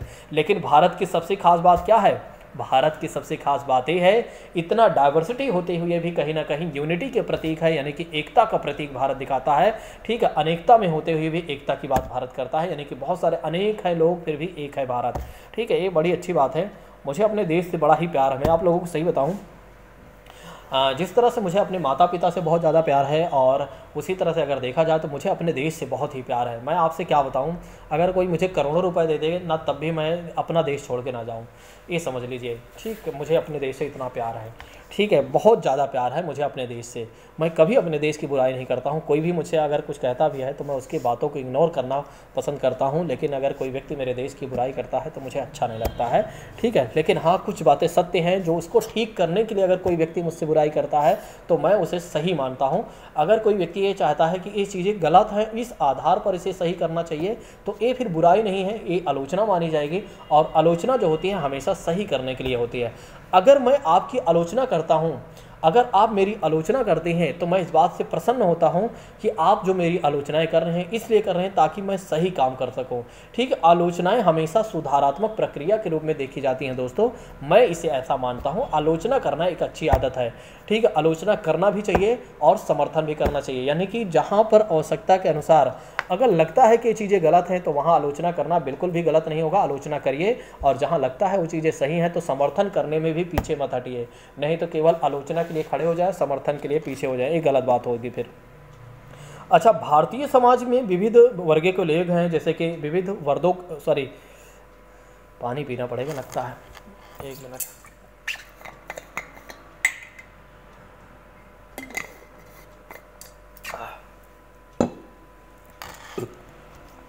भारतीय समाज के विविध वर्गों के बारे में बात करते हैं, जैसे कि निर्धन, वंचित, पिछड़े, अनुसूचित जाति, अनुसूचित जनजाति के बच्चे होते हैं। ठीक है, और अगर देखा जाए तो भारतीय समाज के निर्धन और पिछड़े, अनुसूचित जाति, अनुसूचित जनजाति में साक्षरता दर काफ़ी कम है। बिल्कुल, थोड़ा सा हमारे देश की एक सबसे बड़ी कमी यह है दोस्तों कि यहाँ पर क्या है कि लोग ज़्यादा गरीब हैं, लोग ज़्यादा पिछड़े हैं, और जाति व्यवस्था के आधार पर लोगों को एक तरीके से शिक्षाएँ नहीं दी गई, जिसके वजह से कहीं ना कहीं हमारा देश आज पीछे है। इसकी वजह से एक तरीके से देखा जाए तो हमारा देश पीछे है। जैसे कि पिछड़े वर्ग जो OBC और SC की बात करते हैं, ST की बात करते हैं, इन सभी को शिक्षाएं नहीं मिली, जिसके वजह से कहीं ना कहीं हमारा देश आज पीछे। अगर हमारे देश का हर व्यक्ति साक्षर होता, ज़्यादा से ज़्यादा लोग पढ़े लिखे लोग होते और हर व्यक्ति स्किलफुल होता तो हमारा देश बहुत आगे होता। आप सोचिए, अमेरिका जैसे देश में ऐसा नहीं है कि उन्हें सीधा भगवान जी ने पैसा उतार के दे दिया था कि ये लो तुम पैसा, संपत्ति, समृद्धि, सब कुछ तुम ले लो, टेक्नोलॉजी ले लो। ठीक है, ऐसा कुछ भी नहीं था। उन लोगों ने क्या किया, अपने देश के लोगों को साक्षर बनाया, अपने देश के लोगों को स्किलफुल बनाया, जिसकी वजह से उनके देश के लोग इतना अच्छा काम किए और जिसकी वजह से उनका देश आगे बढ़ा। उनके देश की सरकारों ने ये देखा कि जितनी ज़्यादा जनसंख्या है इसका हम लाभ उठा लेते हैं। उन्होंने क्या किया, अपने लोगों को क्या किया, साक्षर बनाया, अपने लोगों को पढ़ाया लिखाया, टेक्नोलॉजी हर क्षेत्र में आगे बढ़ाने का प्रयास किया। हमारे देश के लोग क्या करते हैं, हमारे देश के नेता क्या करते हैं, वो ये देखते हैं ये हमारी जाति का है कि नहीं, ये हमारे धर्म का है कि नहीं, तभी मैं इसे शिक्षाओं के लिए जोड़ूंगा, नहीं तो फिर मैं नहीं जोड़ूंगा, इसे नौकरी के लिए रिकमेंडेशन करूंगा या नहीं करूंगा। ऐसे बिना फालतू के दिमाग में अगर बिना फालतू की बातें उनसे करवा लो तो सब करेंगे, ठीक है, लेकिन काम की बातें अगर कर दो तो फिर नहीं करेंगे, फिर समझते ही यहाँ। चलिए बात करते हैं समावेशन का तात्पर्य क्या हो जाता है दोस्तों। विकलांग बच्चों को सामान्य बच्चों के साथ जब शिक्षा दी जाती है तो उसे क्या माना जाता है, समावेशन माना जाता है। जब हम क्या करते हैं, विकलांग बच्चों और सामान्य बच्चों के साथ, विकलांग बच्चों को समान बच्चों के साथ शिक्षा देते हैं तो उसे समावेशन माना जाता है। वास्तविकता में समावेशन केवल विकलांग लोगों तक ही सीमित नहीं है, बल्कि इसका अर्थ किसी भी बच्चे का वंचित ना होना। बिल्कुल, समावेशन का मतलब ये हो जाता है कि हर बच्चों को शिक्षा मिलनी चाहिए, वो किसी भी जाति, धर्म, संप्रदाय कहीं से भी हो, हर बच्चे दिव्यांग हो, कैसा भी हो, ठीक है, उन सभी को शिक्षा मिलनी चाहिए सामान्य बच्चों के साथ। तो कहीं ना कहीं उसे क्या माना जाता है, समावेशन माना जाता है। अच्छा, आइए बात कर लेते हैं समावेशी शिक्षा की विशेषताओं के बारे में। समावेशी शिक्षा में विविधता को प्रोत्साहित करती है। देखिए, समावेशी शिक्षा क्या करती है कि कक्षा में विविधता, डाइवर्सिटी को प्रोत्साहित करती है, जिससे संस्कृतियों के साथ मिलकर आगे बढ़ने का समुचित अवसर मिलता है। समावेशी शिक्षा के अंतर्गत सभी विशेष शैक्षिक आवश्यकताओं वाले विद्यार्थी को विद्यालय में प्रवेश को रोकने के लिए कोई प्रतिक्रिया नहीं होनी चाहिए। समावेशी नीति के लिए ये सब छोड़ दीजिए, मत पढ़िए बिना फालतू के, क्योंकि आपके पास ज़्यादा हो जाएगा। समावेशी शिक्षा का उद्देश्य क्या है, आप जानते ही हैं कि बच्चों को एक तरीके से सभी को शिक्षा से मुख्य धारा में लाना है। आइए समझ लेते हैं वंचित बालकों के समूह के प्रकार के बारे में। देखिए, वंचित बालकों के समूह के प्रकार में अगर देखा जाए तो एक तो अनुसूचित जाति, अनुसूचित जनजाति के बच्चे होते हैं, जो सामाजिक भेदभाव के कारण क्या होते हैं, कहीं ना कहीं वे शिक्षा से पिछड़े होते हैं, ठीक है। दूसरी बात करते हैं आर्थिक दृष्टि से वंचित बालक कौन होते हैं, जो एक तरीके से आर्थिक रूप से जो गरीबी का सामना करते हैं, जो जिन्हें पढ़ाई लिखाई समय पर नहीं मिल पाता, मतलब एक तरीके से क्या होता है कि सही समय पर पैसा नहीं मिल पाता, जिसके वजह से वे शिक्षा नहीं पाते हैं, वे आर्थिक दृष्टि से वंचित माने जाते हैं। अधिगम अयोग्यता वाले जो बच्चे होते हैं, जो एक तरीके से कहीं ना कहीं किसी न किसी गंभीर समस्याओं से ग्रसित होते हैं, वे अधिगम अयोग्यता वाले बच्चे होते हैं, ये भी वंचित में ही आते हैं। तो ध्यान रखिएगा, वंचित समूह के प्रकारों में आप ध्यान रखिएगा कि अनुसूचित जाति जनजाति के बालक आते हैं, आर्थिक दृष्टि से वंचित बालक आते हैं, अधिगम अयोग्यता वाले बच्चे आते हैं, इस बात को ध्यान रखिएगा। आइए बात कर लेते हैं अनुसूचित जाति अनुसूचित जनजाति वर्ग के बच्चों को शिक्षा की बात करते हैं। तो ये सब भी छोड़ देते हैं दोस्तों, आगे बढ़ते हैं, ठीक है। देखिए, सभी को शिक्षा से मुख्य धारा में लाने के लिए क्या किया गया है, भारत के संविधान में अनुच्छेद 15(4) के हिसाब से आरक्षण वगैरह भी दिया गया है। और अनुच्छेद 15 कहता है कि किसी भी जाति, धर्म, लिंग, समुदाय के साथ सरकार को भेदभाव नहीं करना चाहिए। और अनुच्छेद 45, अनुच्छेद 46 में अनुसूचित जाति अनुसूचित जनजाति के लिए शिक्षा मुहैया करने के लिए राज्य को प्रतिबद्धता की बात कही गई है, सरकार को प्रतिबद्ध किया गया है। 6 से 14 वर्ष तक के बच्चों के लिए निःशुल्क और अनिवार्य शिक्षा की भी बात की गई है, ठीक है। तो इस बात को ध्यान रखिएगा, शिक्षा से सभी को शिक्षा से जोड़ने के लिए तमाम तरह की भारत सरकार की योजनाएं भी चलाई गई हैं, आंगनबाड़ियों को खोला गया है और तमाम तरह की चीज़ें चलाई गई हैं, मिड डे मील योजना है, तमाम तरह की चीज़ें हैं दोस्तों, सब छोड़िए, आप बाद में देखेंगे। अब आइए बात करते हैं identify the disabled and the learning and disability children के बारे में बात करते हैं। जैसे कि बात करते हैं दोस्तों, जैसे कि बात करते हैं विकलांग वाले बालक की बात करते हैं। देखिए, डिजेबल्ड बालक से तात्पर्य हो जाता है, बालकों से तात्पर्य हो जाता है जो मानसिक रूप से और शारीरिक और संवेगात्मक दृष्टि से क्या होते हैं, दोषयुक्त होते हैं। देखिए, ऐसे बच्चे जो मानसिक, शारीरिक और संवेगात्मक दृष्टि से दोषयुक्त होते हैं, उन्हें क्या माना जाता है, डिजेबल्ड चिल्ड्रन माना जाता है, विकलांग बालक माना जाता है। इस प्रकार के बालकों में सामान्य बालकों की तुलना में शारीरिक, मानसिक, संवेगात्मक, सामाजिक विकास में भी कमी या दोष होता है, और जिसके कारण उन्हें अधिगम में कठिनाई होती है और इन्हें प्रतिकूल प्रभाव या उनकी उपलब्धि पर पड़ता है। तो दोस्तों चलिए नेक्स्ट बात करते हैं क्रो एंड क्रो साहब ने क्या कहा है कि ऐसे बालक जिनमें शारीरिक दोष होता है, जो किसी रूप में धारण क्रियाओं के रूप में भाग लेने में, मतलब कि किसी भी एक्टिविटी में उन्हें भाग लेने से जब रोका जाता है या उन्हें सीमित रखा जाता है, तो ऐसे बालक को क्या कहा जाता है, विकलांग बालक कहा जाता है, ठीक है। चलिए बात करते हैं शारीरिक रूप से विकलांग की बात करते हैं। जो एक तरीके से शारीरिक रूप से विकलांग बच्चे होते हैं, दृष्टि बाधित होते हैं, श्रवण बाधित होते हैं, हकलाते वगैरह है या एक तरीके बोल नहीं पाते हैं, ठीक है। तो वे कौन है, शारीरिक रूप से विकलांग वाले बालक। दूसरी बात करते हैं शारीरिक रूप से विकलांग वाले बालकों की पहचान, जैसे अंग संचालन में दोष युक्त की बात करते हैं, ठीक है। जैसे कि छात्रों की गर्दन सही नहीं होती है, उंगलियां सही नहीं होती, कमर सही नहीं होता, पैर सही नहीं होता है। ये क्या होता है, अंग संचालन का मतलब हो जाता है जब उनका अंग काम नहीं करता है, मतलब कोई ना कोई ऐसा पार्ट हो जाता है जो प्रभावित होता है, वो भी दोषयुक्त माने। दृष्टि दोष युक्त की बात करते हैं, जो एक तरीके से जिनको देखने में काफ़ी परेशानियां होती हैं, ठीक है, तो उन्हें कौन सा दोष हुआ है, दृष्टि दोष हुआ है। तो दोस्तों यहाँ पर एक बात ध्यान रखना है कि राष्ट्रीय दृष्टिबाधित संस्थान देहरादून, वो कहाँ पर है, देहरादून में है, उत्तराखंड में है। ये आपके एग्जाम में आता है, इसको ध्यान रखिएगा। चलिए बात करते हैं नेक्स्ट चीज़ों के बारे में, श्रवण दोष युक्त के बारे में बात करते हैं। श्रवण दोष युक्त के बारे में अगर देखा जाए तो दोस्तों एक तरीके से क्या है, जो बच्चे सुन नहीं पाते हैं, जिनको सुनने में काफ़ी समस्याएं होती हैं, वे श्रवण दोष में आते हैं। अच्छा, श्रवण दोष होने के कारण क्या है, एक तो कान की बनावट में सही ना होना, इसकी वजह से कानों को अक्सर बहते रहना, इसकी वजह से श्रवण दोष आता है। कानों में बहुत दर्द की शिकायत, ज़्यादातर दर्द होना, जब बच्चे कानों को क्या करते हैं, ज़्यादा खुजलाते हैं, तो इसके वजह से भी क्या होता है कि कहीं ना कहीं एक तरीके से दोष आते हैं। और दूसरी बात करते हैं, सुनकर ना लिख पाना, और एक तरीके से सुनते समय अध्यापक के चेहरों को बहुत ज़्यादा समय तक देखते रहना, इसका मतलब ये है उन्हें सुनाई नहीं दे रहा, इसलिए ऐसा वे देखते हैं, ठीक है। तो इस बात को ध्यान रखिएगा, इसकी वजह से भी कहीं ना कहीं इनकी वजह से क्या होता है, इससे कि श्रवण दोष आता है। दोस्तों वाणी दोष युक्त की बात करते हैं, जो बोलने में जिनको प्रॉब्लम होती है, या भी एक प्रकार की बीमारी होती है, जन्म के बाद देखने को मिलती है हमें। जैसे बोलते समय वाणी में कठिनाई महसूस करते हैं, अस्पष्ट उच्चारण करते हैं, बोलते समय रुक रुक कर बोलते हैं या हकलाते हैं। आवाज़ की आवश्यकता में देखा जाए तो किसी की आवाज़ काफ़ी ज़्यादा मोटी हो जाती है, पतली हो जाती है, मोटा या पतले हो जाते हैं, तो ये भी एक तरीके से वाणी दोष युक्त है, मतलब एक तरीके से ये भी है। अच्छा, अपने विचारों को स्पष्ट नहीं रख पाते हैं, बोलते समय कठिनाई महसूस करते हैं, तो ये भी क्या है, वाणी दोष युक्त है। दोस्तों आइए समझ लेते हैं अधिकतम अशक्तता के प्रकार के बारे में। काफ़ी ज़्यादा हमारे एग्जाम में यहाँ से प्रश्न पूछा जाता है या पूछे जाते हैं। जैसे कि बात करते हैं मौखिक रूप से सीखने व भाषा संबंधी अशक्तता, मतलब अशक्तता का मतलब होता है कमज़ोर, जो सीखने में कमज़ोर बच्चे हैं उनको समस्याएं। जैसे कि बात करते हैं जो मौखिक रूप से सीखने में भाषा संबंधी जिनमें समस्याएं हैं, वे अफेजिया बीमारी से या डिस्फेजिया बीमारी से ग्रसित हैं। पढ़ने की अशक्तता की बारे में बात करते हैं, एलेक्सिया डिसलेक्सिया हो जाता है।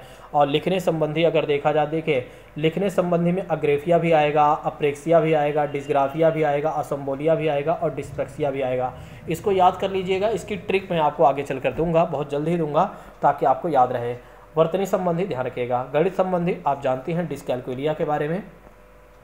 डिस्थीमिया के बारे में बात करते हैं, तो जो व्यक्ति गंभीर तनाव से ग्रसित होता है, उसे किस प्रकार की बीमारी है, तो एक तरीके से वो डिस्थीमिया नामक बीमारी से ग्रसित है।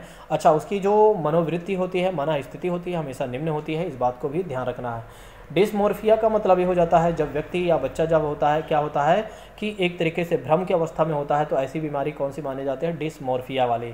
डिसमोर्फिया में क्या होता है कि बच्चा जो होता है भ्रमित रहता है, जिसमें क्या होता है कि वो अपने अंगों का एक तरीके से तुलना करता है एक दूसरे से, मतलब उसे लगता है कि हमारा अंग छोटा है या उनका अंग बड़ा है, तो एक क्या है, भ्रमित वाला बच्चा है, तो इसे डिसमोर्फिया की बीमारी है, इस बात को ध्यान रखेगा।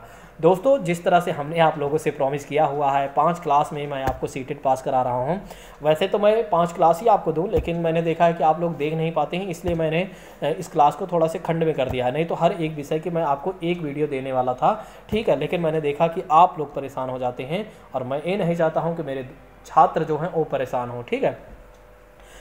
वह बालक जो मानसिक रूप से, शारीरिक व संवेगात्मक आदि विशेषताओं या आवश्यकताओं से विशिष्ट हो, वो विशिष्ट बालक कहलाता है। देखिए विशिष्ट बालकों में अगर देखा जाए तो प्रतिभाशाली, विशिष्ट बालकों को निम्नलिखित वर्गों में विभाजित किया गया है। प्रतिभाशाली वाले बालक वे भी विशिष्ट हैं, और सृजनशील बालक और पिछड़े बालक, मंद बुद्धि वाले बालक, समस्यात्मक या संवेगात्मक दृष्टि से पिछड़े बालक, बाल अपराधी बालक, ये सभी क्या हैं, कहीं ना कहीं विशिष्ट में आते हैं। तो विशिष्ट बालकों को कई भागों में विभाजित किया गया है, तो 6 भागों में विभाजित किया गया। दोस्तों इस बात को ध्यान रखिएगा। मुझे लगता है कि यहाँ पर क्लास को स्थगित कर देना चाहिए, क्योंकि काफ़ी ज़्यादा समय हो चुका है और घड़ी में बज चुके हैं 11, और बस 11 बजने में 5-10 मिनट बाकी है, और मैं सोच रहा हूँ कि क्लास को यहीं पर स्थगित कर देता हूँ, क्योंकि समय ज़्यादा हो गया और मुझे घर निकलना पड़ेगा।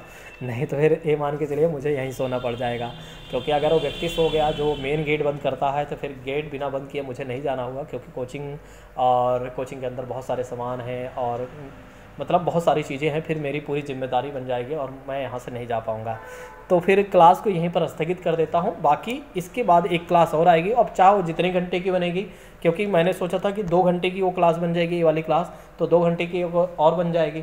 तो कोई नहीं, ये मान के चलिए कि इसका जो समय है उसमें थोड़ा एडजस्टमेंट मैं कर दूँगा, ठीक है। उसको मैं आज मैंने थोड़ा सा क्या था, काम ज़्यादा था, इसकी वजह से क्लास लेट ही स्टार्ट किया था। वैसे 9 बजे से स्टार्ट किया था कहीं ना कहीं, 9 सवा 9 बजे से, और बीच में 1-2 लोग मिलने आ गए थे, इसकी वजह से समस्याएं थोड़ा से बढ़ जाती हैं। क्या किया जाए, टाइम नहीं मिल पाता है। मैं चाहता हूं कि मुझे टाइम मेरा टाइम पूरा निकले, ठीक है, लेकिन कोई नहीं, आप सभी लोगों के सहयोग से सब कुछ अच्छा चल रहा है और सब कुछ बढ़िया चल रहा है, और इसी तरह से मुझे लगता है चलता रहेगा।